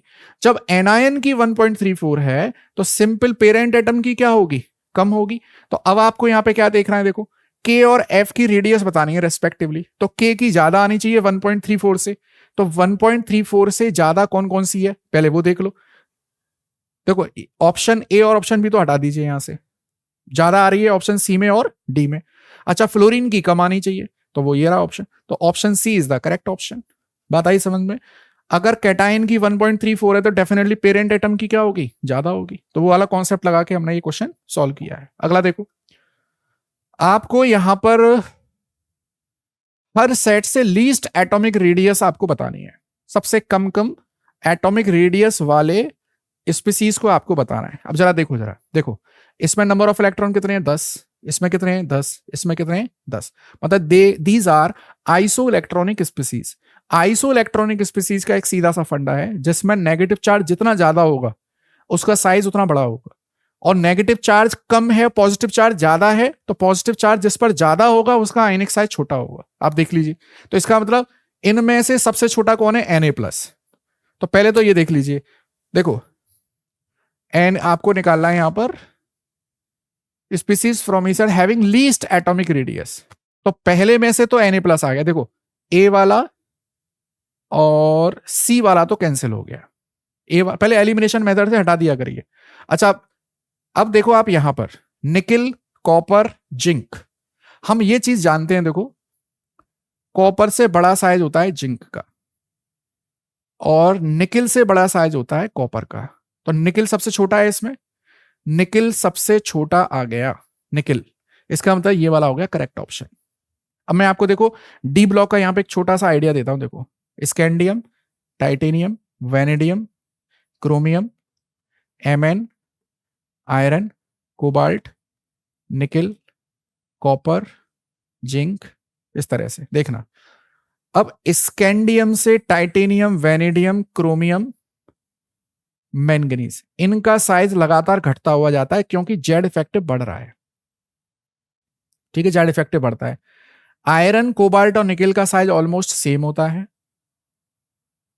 और निकिल से बड़ा साइज है कॉपर का, कॉपर से बड़ा साइज है जिंक का, ये वाला ऑर्डर बनता है। स्कैंडियम से छोटा टाइटेनियम, से छोटा वेनेडियम, क्रोमियम छोटा मैंगनीज, ये वाला ऑर्डर निकल कर आता है। तो डी ब्लॉक एलिमेंट्स में निकिल, अभी जो आपको पेयर दे रखा है निकिल इसमें सबसे छोटा है। अच्छा अब अगर आप इसमें भी चेक करो, देखो तो this is lithium atomic number 3, ये 4, ये 12, तो ये तो आएगा थर्ड पीरियड में, ये आ रहे हैं दोनों सेकंड पीरियड में, और ये आ रहा है लेफ्ट में, ये आ रहा है राइट में, तो बेरिलियम सबसे छोटा हो गया। तो आप इसको भी चेक कर लो, देखो बेरिलियम आएगा, या आप दो ऑप्शन से देख लो, शुरू के दो ऑप्शन से, ठीक है। आगे बढ़ते हैं हम लोग। The radii of F, F minus O, O minus two are in the order of. अब आप खुद देखिए, अच्छा यहां पर ये आइसो इलेक्ट्रॉनिक स्पीसीज तो नहीं है, हम लोग ये जरूर कर सकते हैं, देखो एफ से बड़ा साइज है एफ माइनस का, और ओ से बड़ा साइज है ओ माइनस 2 का, और ऑक्सीजन आता है यहां पर और फ्लोरीन आता है यहां पर, ठीक है, क्योंकि ये है ग्रुप 17 और ये है ग्रुप 16। आपको यहां पर सही ऑर्डर बताना है। तो अच्छा केवल ऑक्सीजन और फ्लोरीन में देखें तो फ्लोरीन का साइज छोटा होगा, फ्लोरीन आ रहा है राइट हैंड साइड पे, ये तो लेफ्ट से राइट जाने पे साइज घट रहा है। आप उससे देख लो पहले, आप सबसे पहले ये देख लो कि जो पेरेंट एटम है उसमें फ्लोरीन का साइज छोटा है, फ्लोरीन का साइज छोटा है, तो इसका मतलब ये वाले ऑप्शन तो हटा दो आप। ऑप्शन ए और बी तो हट गए एलिमिनेशन मेथड से, आपके पास बचा ऑप्शन सी और ऑप्शन डी। ठीक है, अब देखो फ्लोरीन से बड़ा F माइनस। अच्छा अब एक चीज देखो आप, जरा एक चीज नोटिस करें आप, F माइनस और O माइनस 2, इसका atomic number sorry number of electron 10 है, इसमें भी 10 है, इन दोनों में किसका एटॉमिक साइज बड़ा होगा? O माइनस 2 का। तो अब आप ये देख लीजिए, फ्लोराइड से बड़ा एटॉमिक साइज आएगा O माइनस 2 का, O माइनस 2 का एटॉमिक साइज आएगा सबसे बड़ा, तो ऑप्शन डी बन गया हमारे लिए करेक्ट ऑप्शन। इस तरह एलिमिनेशन मेथड से और इधर उधर के डेटा चेक करने से आप लोग एमसीक्यू क्वेश्चन को आसानी से सॉल्व कर सकते हो। ठीक है, आगे बढ़ते हैं। अब डेंसिटी का देखो, सेकंड इंपोर्टेंट पीरियोडिक प्रॉपर्टी आती है डेंसिटी, और डेंसिटी का कोई रेगुलर ट्रेंड नहीं है, ग्रुप में ऊपर से नीचे जाने पर हमेशा बढ़ती है, याद रखिए, ग्रुप में ऊपर से नीचे जाने पर, मतलब लिथियम से बड़ी है सोडियम की, बट सोडियम से छोटी है पोटेशियम की, पोटेशियम से बड़ी है रुबिडियम की, बस इतना याद रखिए आप। ठीक है, ऊपर से नीचे आने पर रेडियस बढ़ती है, बस इतना याद रखें, सोडियम से छोटी डेंसिटी है पोटेशियम की, बस एक एक्सेप्शन आता है। अच्छा पीरियड में कोई ऑर्डर नहीं है, आप देखो जरा, सोडियम से मैग्नीशियम जाने पर बढ़ गया, यहां बढ़ रहा है, फिर घट गया, फिर घट गया, फिर बढ़ गया, फिर घट गया, तो कोई ऑर्डर नहीं है। पीरियड में डेंसिटी का कोई रेगुलर ट्रेंड नहीं है, ग्रुप्स में है, लिथियम से ज्यादा सोडियम, सोडियम से कम पोटेशियम, फिर रुबिडियम, सबसे ज्यादा सीजियम, इस तरह से। ठीक है, नेक्स्ट बढ़ते हैं हम लोग। अब हमारे पास आता है, देखो अब मैं आपको कुछ इलेक्ट्रॉनिक कॉन्फ़िगरेशन से रिलेटेड बातें बता दूं, क्योंकि आप 11वीं क्लास में पढ़कर भी आए हो, यहां भी थोड़ा सा रिवाइज हो जाएगा, तो आगे का जो टॉपिक है आयोनाइजेशन, एंथैल्पी, इलेक्ट्रोनेगेटिविटी, आप उसको अच्छे से समझ पाएंगे। हालांकि आप सब जानते हैं, मैं बस यहां पर एक रिवीजन पॉइंट ऑफ व्यू आपको दे रहा हूं। देखो क्वांटम नंबर क्या होता है कि किसी भी एटम के अंदर आपको इलेक्ट्रॉन को एड्रेस करने के लिए जितने पैरामीटर्स की जरूरत पड़ती है उसे कहते हैं quantum number. There are 4 types of quantum number, principal quantum number, azimuthal quantum number, magnetic और स्पिन। प्रिंसिपल क्वांटम नंबर आपको क्या बताता है? देखिए प्रिंसिपल क्वांटम नंबर आपको क्या बताएगा? शेल के बारे में, शेल के बारे में मतलब साइज के बारे में, फिर इसकी वैल्यू 1 से लेकर 7 तक होती है, और आउटसाइड द एटम क्या माना जाता है? n is equal to infinite. Azimuthal quantum number आपको सबसेल के बारे में बताता है, ये सारी वैल्यू आपको पता है। अगर L की वैल्यू 0 है तो S, L की वैल्यू 1 है तो P, L की वैल्यू 2 है तो D, L की वैल्यू 3 है तो F। इस तरह से चलाते हैं हम लोग। चलिए, मैग्नेटिक क्वांटम नंबर आपको ऑर्बिटल्स के बारे में बताती है, फॉर्मूला होता है m इक्वल टू -L से +L। और स्पिन क्वांटम नंबर आपको बताता है +½ क्लॉकवाइज, -½ एंटी क्लॉकवाइज। ठीक है, नेक्स्ट देखिए, अब मैं सीधे सीधे आपको यहाँ पे एटम के अंदर का बिल्डिंग दिखाऊंगा और फिर उसमें इलेक्ट्रॉन फिल करना कैसे होता है वो दिखाएंगे, है ना। देखिए यहां आपके पास 1s1, फिर उसके बाद 1s2। अच्छा मैं पहले आपको केवल ऑर्बिटल्स बता देता हूं। ये आता है 1s, यहां आएगा 2s और ये 2p, यहां पर 3s, 3p एंड 3d, ये आता है 3d। यहां आएगा 4s, 4p, 4d and 4f। यहां आ जाएगा 5s, 5p, 5d and this is 5f। यहां आएगा 6s, 6p, 6d और यहां बनेगा 7s और 7p। इस तरह से एटम के अंदर ये बिल्डिंग ब्लॉक्स होते हैं।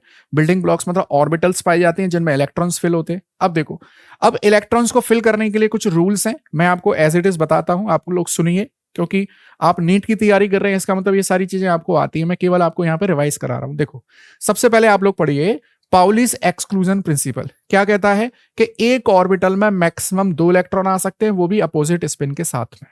ठीक है, पाउलिस एक्सक्लूजन प्रिंसिपल क्लियर हुआ। हॉर्न्स रूल ऑफ मल्टीप्लिसिटी क्या कहता है कि अगर एक सबसेल में एक से ज्यादा ऑर्बिटल हैं तो ऐसा कब होगा? p सब सेल में होगा, d सब सेल में होगा और f सब सेल में होगा।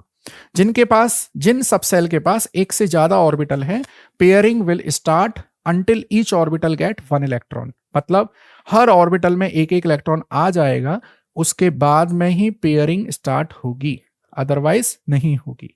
ठीक, फिर आता है अफबाउ रूल। अफबाउ रूल क्या कहता है कि electron first enter in lower energy and then enter in higher energy,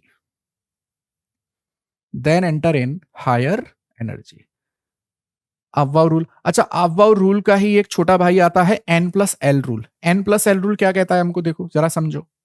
जैसे 3D के लिए n की वैल्यू है 3 और l की वैल्यू है कितनी 2।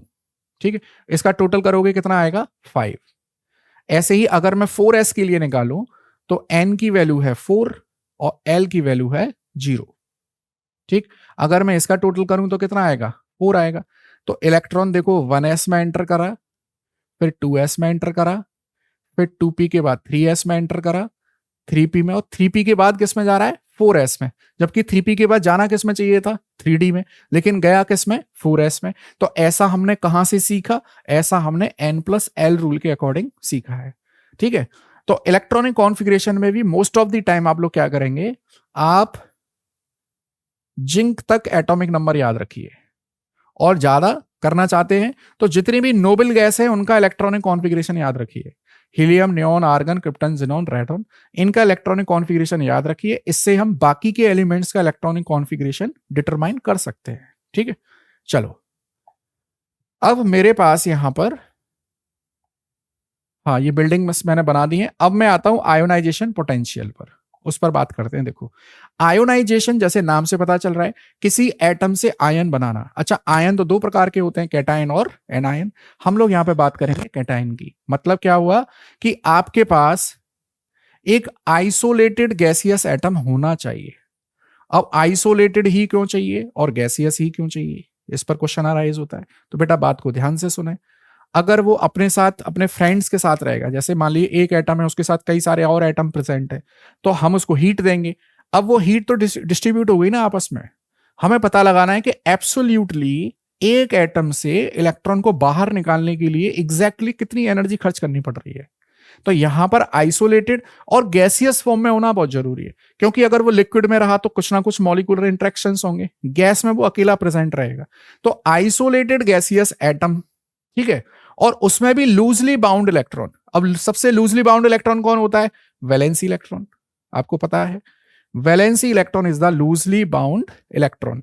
और उस लूजली बाउंड इलेक्ट्रॉन को निकालने के लिए जो एनर्जी खर्च की जाए, जैसे मुझे यहां से अगर इलेक्ट्रॉन को निकालना है और 100 रुपए की एनर्जी मैंने खर्च करी, 100 इलेक्ट्रॉन वोल्ट, इसको कैटायन बनाने के लिए, तो बेटा हम इसको कहते हैं आयोनाइजेशन एनर्जी। या मैं ऐसे बोलूं कि the change in enthalpy when an atom, isolated atom, lose 1 electron, तो उसको बोलते हैं आयोनाइजेशन एंथैल्पी। अब एक चीज समझ लीजिए, एग्जैक्ट डेफिनेशन पर आ जाओ। Minimum amount of energy required to remove loosely bound electron. Loosely bound electron को क्या कहते हैं हम लोग, valency electron, from outer most shell in an isolated gaseous atom. आपसे डेफिनेशन पूछने के लिए नहीं आएगी, लिखने के लिए नहीं आएगी, बट क्वेश्चंस को समझने के लिए इसकी डेफिनेशन को समझना बहुत जरूरी है। ठीक, अब एक चीज ध्यान से सुनना, ये मेरे पास है एक आइसोलेटेड गैसियस एटम, मैंने यहां पर इसको एनर्जी दी आयोनाइजेशन एंथैल्पी 1, और ये बन गया है कैटायन, मोनोवैलेंट कैटायन, ये बन गया है। अगर मैं अब इस मोनोवैलेंट कैटायन से फर्दर और इलेक्ट्रॉन निकालना चाहता हूं, तो मैं अब इसको एनर्जी दूंगा आयोनाइजेशन एंथैल्पी 2, और अब ये बन जाएगा डाइवैलेंट कैटायन, ये बन जाएगा। बात को ध्यान से सुनना, आयोनाइजेशन एंथैल्पी 2 का मतलब 2 इलेक्ट्रॉन निकालने के लिए एनर्जी नहीं है, ये है सेकंड इलेक्ट्रॉन को बाहर निकालने के लिए कितनी एनर्जी की जरूरत है। अच्छा, अगर मैं ऐसे लिख दूं, एक साथ 2 इलेक्ट्रॉन निकाल दूं, तो अब यहां पर टोटल जो एनर्जी खर्च होने वाली है, मैं इसको ऐसे लिख दूंगा, this is ionisation enthalpy 1 plus ionisation enthalpy 2। क्या मेरी बात समझ में आ रही है आपको? चलिए, तो कुल मिलाकर दिस आयोनाइजेशन प्रोसेस जो होती है बेटा, this is endothermic process, this is endothermic process, this is endothermic process. ठीक, बात आई समझ में? एंडोथर्मिक प्रोसेस है ये। चलिए, सक्सेसिव आयनाइजेशन एंथैल्पी क्या है?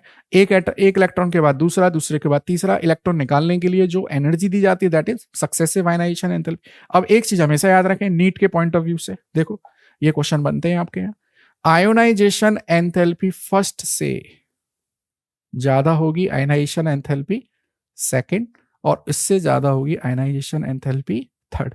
ये हमेशा की बात है, this order is valid for always. चलिए आगे बढ़ते हैं हम लोग। देखो अब आयोनाइजेशन एंथैल्पी को कौन कौन से फैक्टर अफेक्ट करते हैं। अब देखो सबसे पहला है एटॉमिक साइज। इसको देखो, ग्रुप में ऊपर से नीचे जाने पर, टॉप टू बॉटम जाने पर एटॉमिक साइज लगातार क्या होता है? टॉप टू बॉटम जाने पर एटॉमिक साइज इंक्रीजेस, आप जानते हैं।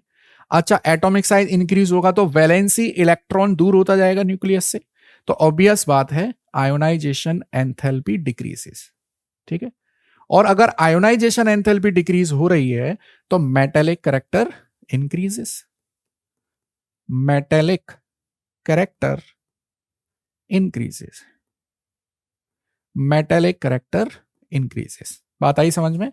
चलिए, अगर मैं पीरियड में बात करूं लेफ्ट से राइट, एटॉमिक साइज घट रहा है तो इसका मतलब आयनाइजेशन एंथैल्पी क्या हो रही होगी? इंक्रीज हो रही होगी। अच्छा अब देख लो, अच्छा यहीं पर मैं आपको एक चीज बताऊं, जैसे lithium, beryllium, boron, carbon, nitrogen, oxygen, fluorine और नियोन। नियोन का साइज सबसे बड़ा है क्योंकि ये वान डेर वाल रेडियस शो कर रहा है, लेकिन साइज बड़ा होने के बावजूद भी इसकी आयनाइजेशन एंथैल्पी सबसे ज्यादा है क्योंकि इसका इलेक्ट्रॉनिक कॉन्फ़िगरेशन आ रहा है S2p6, मतलब फुल फिल्ड इलेक्ट्रॉनिक कॉन्फ़िगरेशन है। तो मैं यहां पे जो बात करने वाला था वो यही बात थी कि हाफ फिल्ड इलेक्ट्रॉनिक कॉन्फ़िगरेशन और full field electronic configuration normal electronic configuration से हमेशा ज्यादा स्टेबल होते हैं, और ज्यादा स्टेबल है इसका मतलब वो कोई चेंज नहीं करना चाहता, वो अपने इलेक्ट्रॉन निकालना ही नहीं चाहता है। फिर भी हम उसके इलेक्ट्रॉन को निकालना चाहते हैं तो आपको आयनाइजेशन एंथैल्पी ज्यादा से ज्यादा देनी पड़ेगी। ठीक, जेड इफेक्टिव की बात करें तो पीरियड में लेफ्ट से राइट जाने पर Z effective increases, atomic size decreases. अब एटॉमिक साइज डिक्रीज होगा तो आयनाइजेशन एंथैल्पी इंक्रीजेस। अब देखो, अगर मैं यहां पे बेटा कार्बन, नाइट्रोजन और ऑक्सीजन का एग्जांपल लेके आपको बताता हूं। कार्बन, इनके साइज का रेशियो आता है, ये इनका एटॉमिक साइज है। देखो कार्बन का सबसे बड़ा है, फिर नाइट्रोजन, और छोटा किसका है? ऑक्सीजन का। तो ऑक्सीजन की आयनाइजेशन एंथैल्पी सबसे ज्यादा होनी चाहिए थी, लेकिन नहीं। ये देखो इसका आता है बेटा 2s2 2p3, ये आता है 2s2 2p2, ये आता है 2s2 2p4। अब आप खुद देख लीजिए, ये आ रहा है हाफ फिल्ड, ये हाफ फिल्ड इलेक्ट्रॉनिक कॉन्फ़िगरेशन है, ये है पार्शियली फिल्ड, ये है पार्शियली फिल्ड। इसीलिए नाइट्रोजन की आयनाइजेशन एंथैल्पी यहां पर ज्यादा है, इन सबसे कार्बन से भी ज्यादा है और ऑक्सीजन से भी ज्यादा है। बात आई समझ में? अब पेनिट्रेशन इफेक्ट की बात कर लूं, चला देखो मैं पेनिट्रेशन इफेक्ट की। जैसे मेरे पास ये है बेरिलियम और ये है बोरॉन। अब एटॉमिक साइज की बात करूं तो बोरॉन का एटॉमिक साइज छोटा है, देखना ध्यान से, बोरॉन का एटॉमिक साइज छोटा है, ये लो। तो आयनाइजेशन एंथैल्पी बोरॉन की ज्यादा होनी चाहिए थी, लेकिन नहीं। बेरिलियम का इलेक्ट्रॉनिक कॉन्फ़िगरेशन है 1s2 2s2 और बोरॉन का होता है 1s2 2s2 2p1। यहां पर इलेक्ट्रॉन मुझे कहां से निकालना है? p1 से। यहां पे कहां से निकालना था? s से। s की पेनिट्रेशन पावर ज्यादा है, इसीलिए बेरिलियम की आयोनाइजेशन एंथैल्पी ज्यादा हो जाती है। याद रखिए इस बात को, बात आई है समझ में? तो ये कुछ फैक्टर्स हैं जो आयनाइजेशन एंथैल्पी को अफेक्ट करते हैं, size of atom, electronic configuration, penetration effect, ये सब कुछ फैक्टर है। चलिए अब आयोनाइजेशन इफेक्ट, आयोनाइजेशन पोटेंशियल की मैं वेरिएशन की बात करूं, मतलब एप्लीकेशन की बात करूं मैं, तो सीधे सीधे देखो एक निकल कर आता है, आयोनाइजेशन पोटेंशियल या आयोनाइजेशन एंथैल्पी ये रिलेट करती है मेटेलिक कैरेक्टर से। कैसे रिलेट करती है? देखो कि मेटेलिक आयनाइजेशन पोटेंशियल जितना कम होगा, ऐसे समझ लीजिए, जितना कम होगा भाई, आयनाइजेशन एंथैल्पी कम है इसका मतलब इलेक्ट्रॉन को आसानी से निकाल सकते हैं, इसका मतलब मेटालिक कैरेक्टर क्या है, ज्यादा है।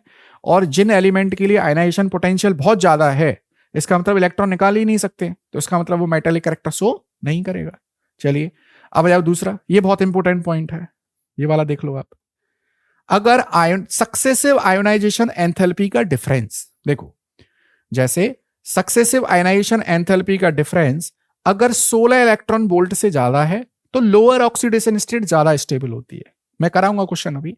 और अगर ये डिफरेंस 11 इलेक्ट्रॉन वोल्ट से कम है तो हायर ऑक्सीडेशन स्टेट ज्यादा स्टेबल होती है। जरा देख लेते हैं हम लोग, देखो जैसे मैंने यहां पर एक क्वेश्चन आपको दिया, एक एग्जाम्पल से आपको समझाने की कोशिश की है। देखो एल्युमिनियम से एल्युमिनियम प्लस बनता है तो बेटा आयोनाइजेशन, ये एंथैल्पी चेंज देखो, एल्युमिनियम से एल्युमिनियम प्लस बना, एल्युमिनियम यहां पर लगी आयनाइजेशन एंथैल्पी फर्स्ट और यहां पर लगी आयनाइजेशन एंथैल्पी सेकंड, तो आयोनाइजेशन एंथैल्पी फर्स्ट और सेकंड के बीच का डिफरेंस आ रहा है 12.8, ठीक है 12.8 आ रहा है।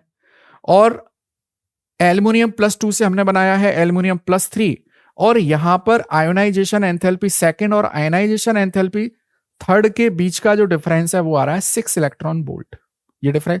इसका मतलब हायर ऑक्सीडेशन स्टेट स्टेबल है। अब हायर ऑक्सीडेशन स्टेट कौन है यहां पर, एल्युमिनियम प्लस 3। तो कुल मिलाकर जो सक्सेसिव आयनाइजेशन एंथैल्पी है उनकी वैल्यू का डिफरेंस ये बताता है कि लोअर ऑक्सीडेशन स्टेट ज्यादा स्टेबल होगी या हायर ज्यादा स्टेबल होगी। तो मैं यहां पर आपको सीधे क्वेश्चंस पर लेकर जाऊंगा, वहां आप लोग अच्छे से समझ पाओगे। जैसे देखो, हाँ जैसे पहले एक ये वाला क्वेश्चन देखो आप, आपके पास है कि आयोनाइजेशन पोटेंशियल फर्स्ट ज्यादा है, आयोनाइजेशन पोटेंशियल सेकंड छोटा है। मैं दोबारा से लिखता हूं, देखो आयोनाइजेशन पोटेंशियल से बड़ा है आयोनाइजेशन पोटेंशियल 1। अब जरा सोच के देखिए, अभी थोड़ी देर पहले मैंने आपको समझाया था कि आयोनाइजेशन सक्सेसिव आयोनाइजेशन एंथैल्पी हमेशा बढ़ते हुए क्रम में आएगी, मतलब पहली आयोनाइजेशन एंथैल्पी से बड़ी होगी सेकंड, सेकंड से बड़ी होगी थर्ड। लेकिन यहां इस क्वेश्चन में क्या देखने को मिल रहा है आपको, देखना जरा, आपको देखने को मिल रहा है कि आयोनाइजेशन पोटेंशियल घट गया, ये तो गलत बात हो गई, इसका मतलब ये तो नन वाला ऑप्शन हो जाएगा। मैंने आपको बताया था कि आयोनाइजेशन एंथैल्पी फर्स्ट से ज्यादा है सेकंड, सेकंड से ज्यादा है थर्ड, और ये ऑर्डर ऑलवेज है, ये हमेशा के लिए फॉलो होगा ये ऑर्डर, ठीक है, बात आ रही है समझ में। चलिए एक इसी तरह का क्वेश्चन और आपके सामने है, देखो जरा, ionisation enthalpy first second third आपको दे रखी है, जैसे ऐसे समझिए आप, ये है ए से चेंज हो रहा है ए प्लस, और आयनाइजेशन एंथैल्पी फर्स्ट आपको दे रखी है, यहां से आप समझ पाएंगे 10 इलेक्ट्रॉन वोल्ट। अब ए प्लस से एक और इलेक्ट्रॉन निकाला जाता है,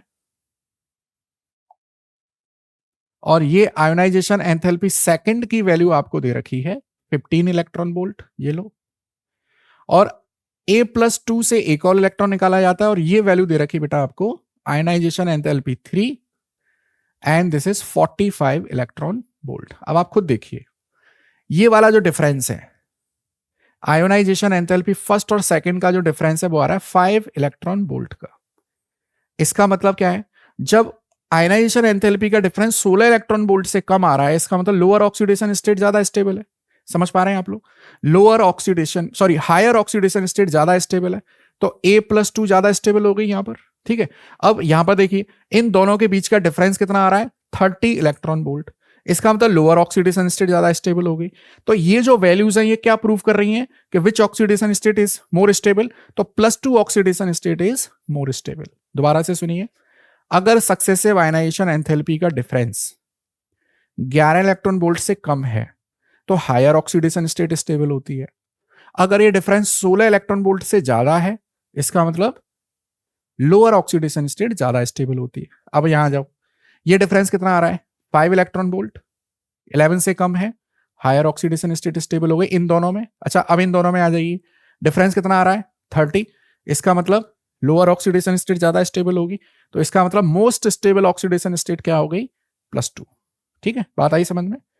अब आ जाइए उस क्वेश्चन पर, देखो what is the correct order of ionization energy. अच्छा देखो, आप आयोनाइजेशन एनर्जी बोलो, आप आयोनाइजेशन एंथैल्पी बोलें, आप आयोनाइजेशन पोटेंशियल बोलें, बात एक ही है, उसमें कोई ज्यादा डिफरेंस नहीं है। एक मिनट, चलिए, तो यहां पर करेक्ट ऑर्डर पूछा है। अब आप मुझे एक चीज बताइए, देखो पोटेशियम 19 है, कॉपर 29 है, और लेफ्ट से राइट जाने पर एटॉमिक साइज क्या होता है, घटता है। एक चीज तो ये याद रखें आप, इसका मतलब यह है कि कॉपर की आयोनाइजेशन एंथैल्पी पोटेशियम से ज्यादा होगी, और पोटेशियम से ज्यादा होगी के प्लस की, के प्लस क्योंकि कैटायन आ गया है, और पोटेशियम के प्लस जो हो जाएगा उसमें इलेक्ट्रॉनिक कॉन्फ़िगरेशन बन जाएगा S2p6। ये बनेगा, मतलब फुलफिल्ड इलेक्ट्रॉनिक कॉन्फ़िगरेशन बनेगा। ठीक है, तो सबसे ज्यादा, और Cu प्लस में देखो Cu का इलेक्ट्रॉनिक कॉन्फ़िगरेशन है 4s1 3d10, और कॉपर प्लस की अगर मैं बात करूं तो ये बन जाएगा 4s0 3d10। बात आ रही है समझ में? तो सबसे ज्यादा किसकी हो गई, Cu प्लस की, Cu प्लस की, फिर उसके बाद K प्लस, Cu प्लस की आयोनाइजेशन एंथैल्पी। ठीक है,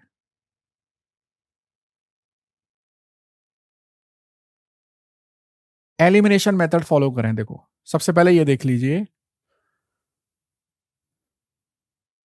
कॉपर प्लस की सबसे कम तो नहीं हो सकती, नहीं हो सकती। पोटेशियम से ज्यादा कॉपर, पोटेशियम आ रहा है 4s1,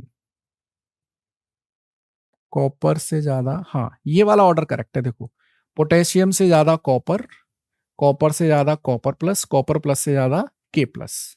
ये A is the correct option, A is the correct option. ये ठीक है। ठीक, आगे बढ़ते हैं।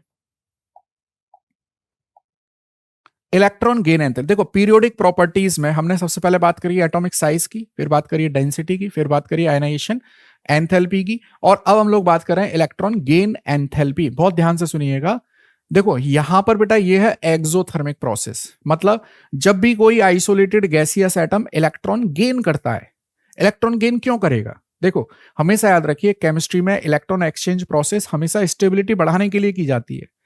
इलेक्ट्रॉन गेन करने के बाद स्टेबिलिटी बढ़ रही है, इसका मतलब इलेक्ट्रॉन जल्दी गेन कर लेगा और उतनी ज्यादा एनर्जी रिलीज कर देगा। तो इसका सीधा सा मतलब क्या बताऊं मैं आपको, देखना, non metallic character, non metallic character is directly proportional two electron gain enthalpy. याद रखना, वहां पर जो नेगेटिव साइन आता है वो केवल ये बताने के लिए कि हीट इज रिलीज्ड आउट, उसका मैग्नीट्यूड से लेना देना नहीं है।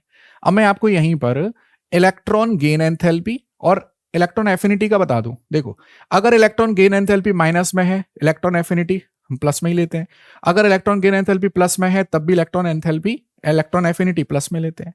मतलब इलेक्ट्रॉन एफिनिटी क्या है, सिंपली डेफिनेशन सुन, इलेक्ट्रॉन के प्रति अट्रैक्शन कितना है। अब अट्रैक्शन या तो जीरो होगा, नेगेटिव तो हो नहीं सकता है किसी का अट्रैक्शन भाई, या तो अट्रैक्ट हम किसी को अट्रैक्ट कर रहे हैं या बिल्कुल अट्रैक्ट नहीं कर रहे हैं, नेगेटिव अट्रैक्शन तो कोई चीज होती नहीं है।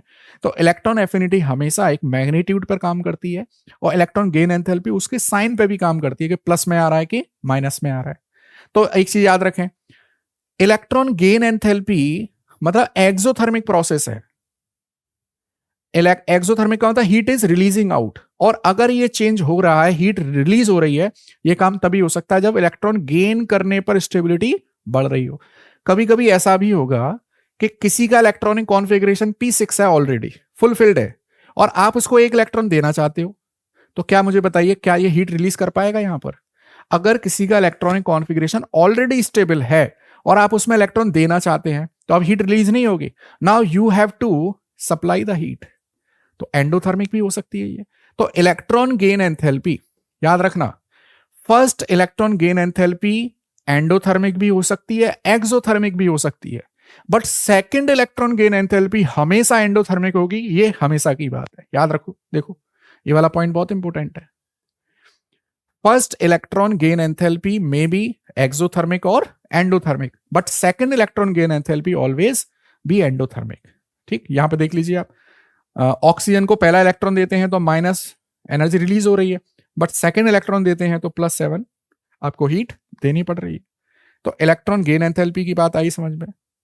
अगर हम इलेक्ट्रॉन, देखिए एक और इंपॉर्टेंट बात बताऊं मैं यहां पर, जैसे ये मेरे पास एक आइसोलेटेड गैसियस एटम है, आइसोलेटेड गैसियस एटम, देखिए, और अगर ये इलेक्ट्रॉन गेन कर रहा है, ठीक है, तो इलेक्ट्रॉन गेन कर रहा है, इसका मतलब जो हीट रिलीज हो रही है that is electron gain enthalpy, या मैं इसको क्या बोल सकता हूं कि इलेक्ट्रॉन एफिनिटी है इसकी। और अगर अब ये जो एनायन बना है, अगर ये एक इलेक्ट्रॉन रिलीज कर दे तो दोबारा से क्या बन जाएगा, पेरेंट एटम। इसका मतलब ये हुआ, देखना ध्यान से, कि electron affinity of isolated gaseous atom is equal to the ionization enthalpy of anion. ये दोनों एक दूसरे के बराबर हैं। ऐसे यहां देख लो, यहां पर ionization enthalpy of isolated gaseous atom is equal to the electron affinity of this monovalent cation. याद रखेंगे इस पॉइंट को।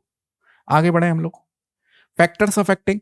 तो इलेक्ट्रॉन गेन एंथैल्पी का सीधा सा फंडा है, ग्रुप में ऊपर से नीचे जाने पर इलेक्ट्रॉन गेन एंथैल्पी घटती है।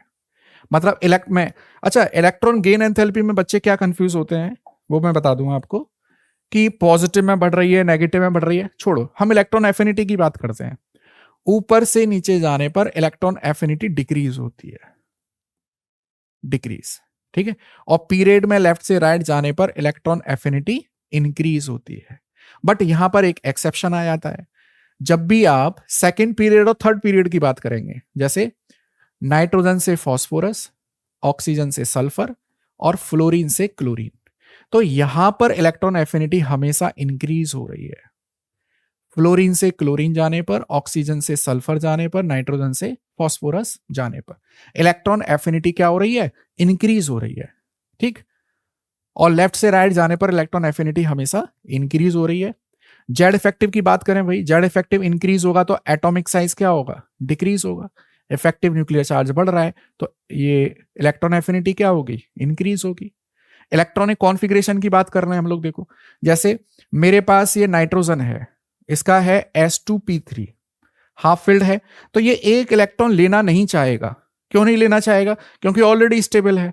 अगर ये एक इलेक्ट्रॉन ले लेगा तो अनस्टेबल हो जाएगा, इसीलिए यहां पे इसकी इलेक्ट्रॉन एफिनिटी कम हो जाएगी। किससे कम हो जाएगी, ऑक्सीजन से भी कम हो जाएगी, कार्बन से भी कम हो जाएगी, बोरोन से भी कम हो जाएगी। यहां पे नियोन की तो क्या होगी, पॉजिटिव होगी, क्योंकि ये तो है NS2NP6, ये तो फुलफिल्ड इलेक्ट्रॉनिक कॉन्फ़िगरेशन है। तो कुल मिलाकर अगर इलेक्ट्रॉनिक कॉन्फ़िगरेशन पहले से ही स्टेबल है तो वो इलेक्ट्रॉन लेना नहीं चाहेगा, तो उसकी इलेक्ट्रॉन एफिनिटी क्या आएगी, कम आएगी। ठीक, अच्छा देखें, ये मैंने जो आपको अभी ऑर्डर बताया था उसी की बात हो रही है। देखो थर्ड पीरियड की इलेक्ट्रॉन गेन एंथैल्पी या इलेक्ट्रॉन एफिनिटी हमेशा ज्यादा होती है। जैसे ये मेरे पास है कार्बन से सिलिकॉन, नाइट्रोजन से फास्फोरस, तो नाइट्रोजन से ज्यादा किसकी है, फास्फोरस की। कार्बन से ज्यादा किसकी है, सिलिकॉन की। ऑक्सीजन से ज्यादा सिलिकॉन, और नाइट्रोजन से ज्यादा फास्फोरस। अच्छा, मुझे अगर इनका ऑर्डर बताना हो तो देखिए, यहां पर सबसे कम किसकी हुई, नाइट्रोजन की। नाइट्रोजन से ज्यादा किसकी है, फास्फोरस की। फास्फोरस से ज्यादा किसकी है, ऑक्सीजन की। और सबसे ज्यादा किसकी है, सल्फर की। इस तरह से निकालते हैं। यहां पर देखें तो सबसे ज्यादा है यहां क्लोरीन की, क्लोरीन से कम फ्लोरीन, फ्लोरीन से सल्फर, और सबसे कम किसकी है, ऑक्सीजन की। और अगर मैं यहां बात करूं तो यहां पर क्लोरीन की सबसे ज्यादा है, फिर फ्लोरीन की, फिर ब्रोमीन की, और फिर आयोडीन की। तो ग्रुप में ऊपर से नीचे आने पर वैल्यू लगातार घट रही है, बट सेकंड पीरियड और थर्ड पीरियड में एक एक्सेप्शन आता है। ठीक है, आगे बढ़ते हैं हम लोग। अब देखो second electron affinity for an element, हमेशा याद रखिए इलेक्ट्रॉन एफिनिटी की बात हो रही है, electron affinity for an always endothermic. हालांकि इलेक्ट्रॉन एफिनिटी तो हमेशा मैग्नीट्यूड पे बात करती है, ऑलवेज एंडोथर्मिक। नेक्स्ट देखें, the process requiring the absorption of energy. अच्छा, एनर्जी का एब्जॉर्प्शन हो रहा है, इसका मतलब एंडोथर्मिक। इसका मतलब क्या है, अच्छा, मैंने क्वेश्चंस ज्यादा इंक्लूड किए हैं बजाय थ्योरी के, क्योंकि आप लोग जितने ज्यादा क्वेश्चन प्रैक्टिस करेंगे उतनी ज्यादा आपकी सब्जेक्ट पे कमांड होगी। तो अकॉर्डिंग टू मी, अगर आप किसी टॉपिक को बहुत अच्छा तैयार करना चाहते हैं तो आप उसमें क्वेश्चन प्रैक्टिस ज्यादा से ज्यादा करें। ठीक है। अब एब्जॉर्प्शन ऑफ एनर्जी, अच्छा यहां देखो, यहां पर बेटा ये एनायन बना है, तो यहां तो एनर्जी रिलीज हुई होगी। देखो जरा, ऐसे सॉरी, इलेक्ट्रॉन को गेन किया है, यहां पर इलेक्ट्रॉन गेन हुआ है, यहां पर इलेक्ट्रॉन गेन हुआ है। देखो आप, यहां पर 2 इलेक्ट्रॉन गेन हुए हैं, यहां पर 1 इलेक्ट्रॉन गेन हुआ है, 1 इलेक्ट्रॉन गेन हुआ है, देखो आप।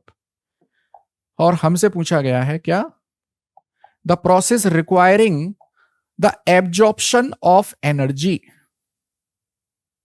Absorption of energy. अच्छा, अब एक चीज समझें आप, पहला इलेक्ट्रॉन गेन करने पे तो एनर्जी रिलीज हो रही है, energy release, exothermic exothermic exothermic, लेकिन यहां पर 2 इलेक्ट्रॉन गेन हुए हैं, देखो 2 इलेक्ट्रॉन, तो पहले में तो एक्सोथर्मिक होगी, दूसरे में क्या होगी, endothermic. The correct option is C, option C is the correct option.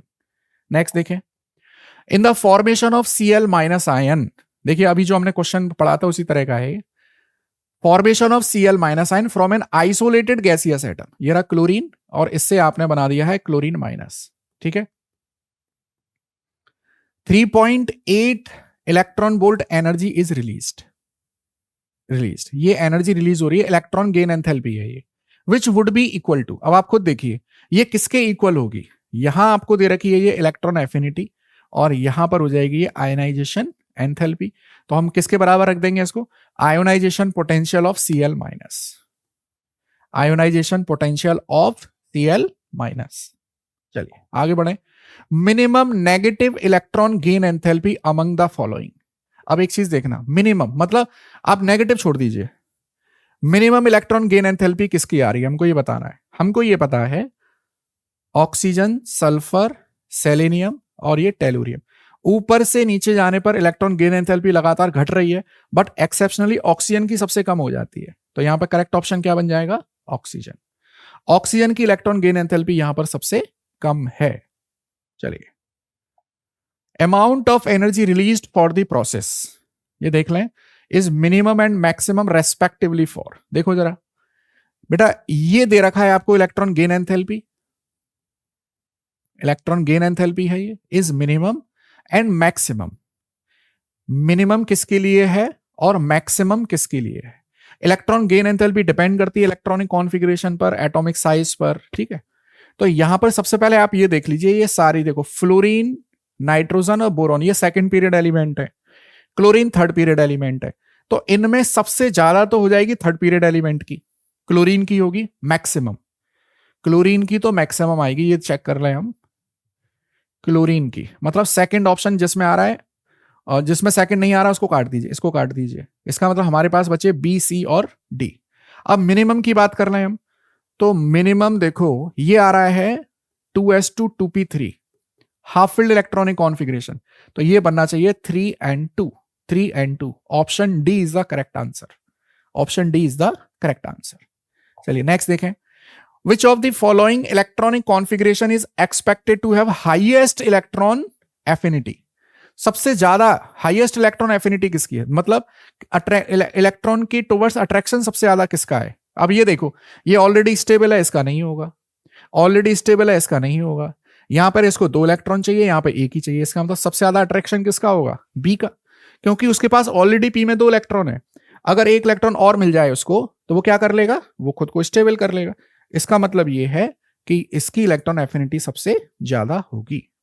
चलिए आगे बढ़े हम लोग, अब मेरे पास आता है next periodic property, this is electronegativity.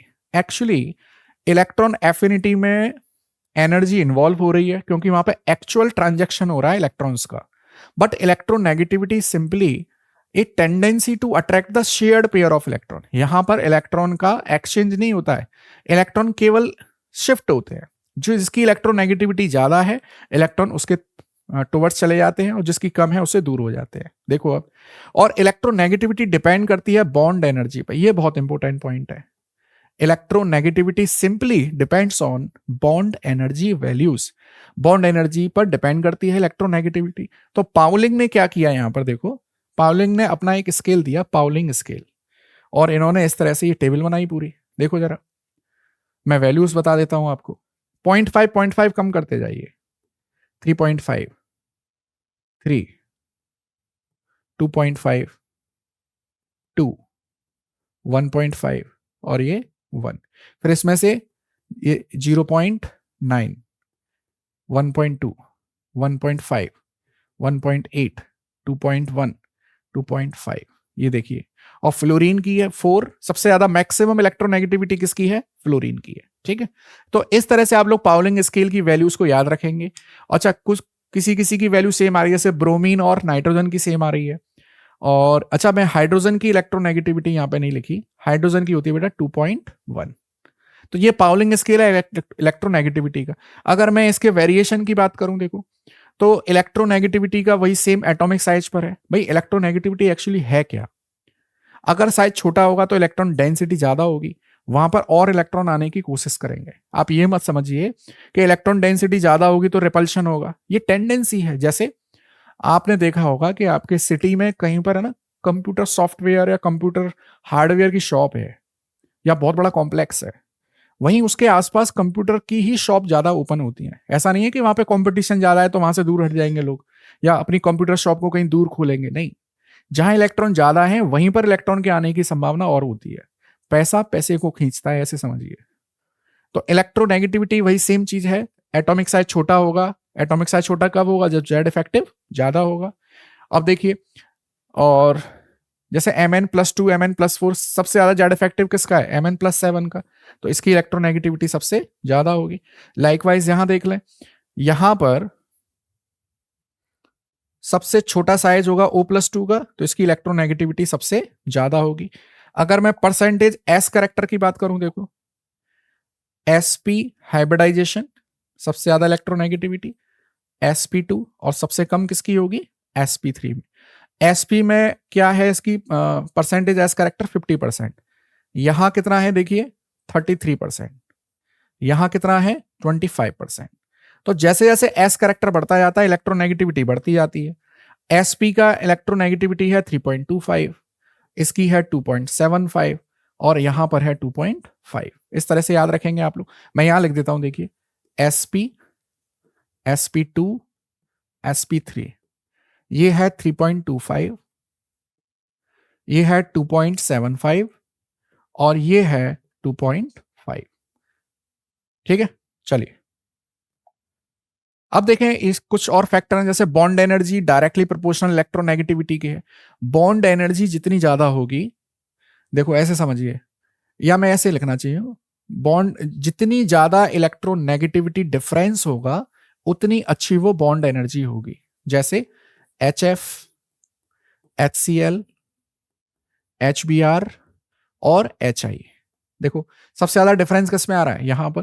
तो सबसे ज्यादा बॉन्ड एनर्जी इसकी होगी, सबसे ज्यादा स्टेबिलिटी यहां पर होगी। ठीक, तो ये वाला जो ऑर्डर हमने लिखा है ये सबसे इंपॉर्टेंट है। बॉन्ड एनर्जी और स्टेबिलिटी एक ही चीज है, और जितनी ज्यादा इलेक्ट्रोनेगेटिविटी डिफरेंस होगा कोवलेंट मॉलिक्यूल में, उसकी बॉन्ड स्टेबिलिटी और बॉन्ड एनर्जी उतनी ज्यादा होगी। नेचर ऑफ हाइड्रोक्साइड की बात कर लें, देखो, अगर यहां पर एक ही इलेक्ट्रोनेगेटिविटी 1.7 से ज्यादा है, सिंपली 1.7 से ज्यादा है, तो ये क्या बन जाएगा? एसिडिक, और अदरवाइज बेस बनेगा। जैसे मैं यहां समझाऊंगा आपको, देखो ये वाला पॉइंट समझिए, यहां से समझ पाएंगे। देखो सोडियम की कितनी बताई हमने इलेक्ट्रोनेगेटिविटी? 0.9। देखो ये है 0.9। ऑक्सीजन की कितनी है? 3.5। हाइड्रोजन की कितनी है? 2.1। जरा ये डिफरेंस बताएं जरा, 0.9 और ऑक्सीजन का 3.5 के बीच में डिफरेंस कितना हो गया? कितना हो गया ये?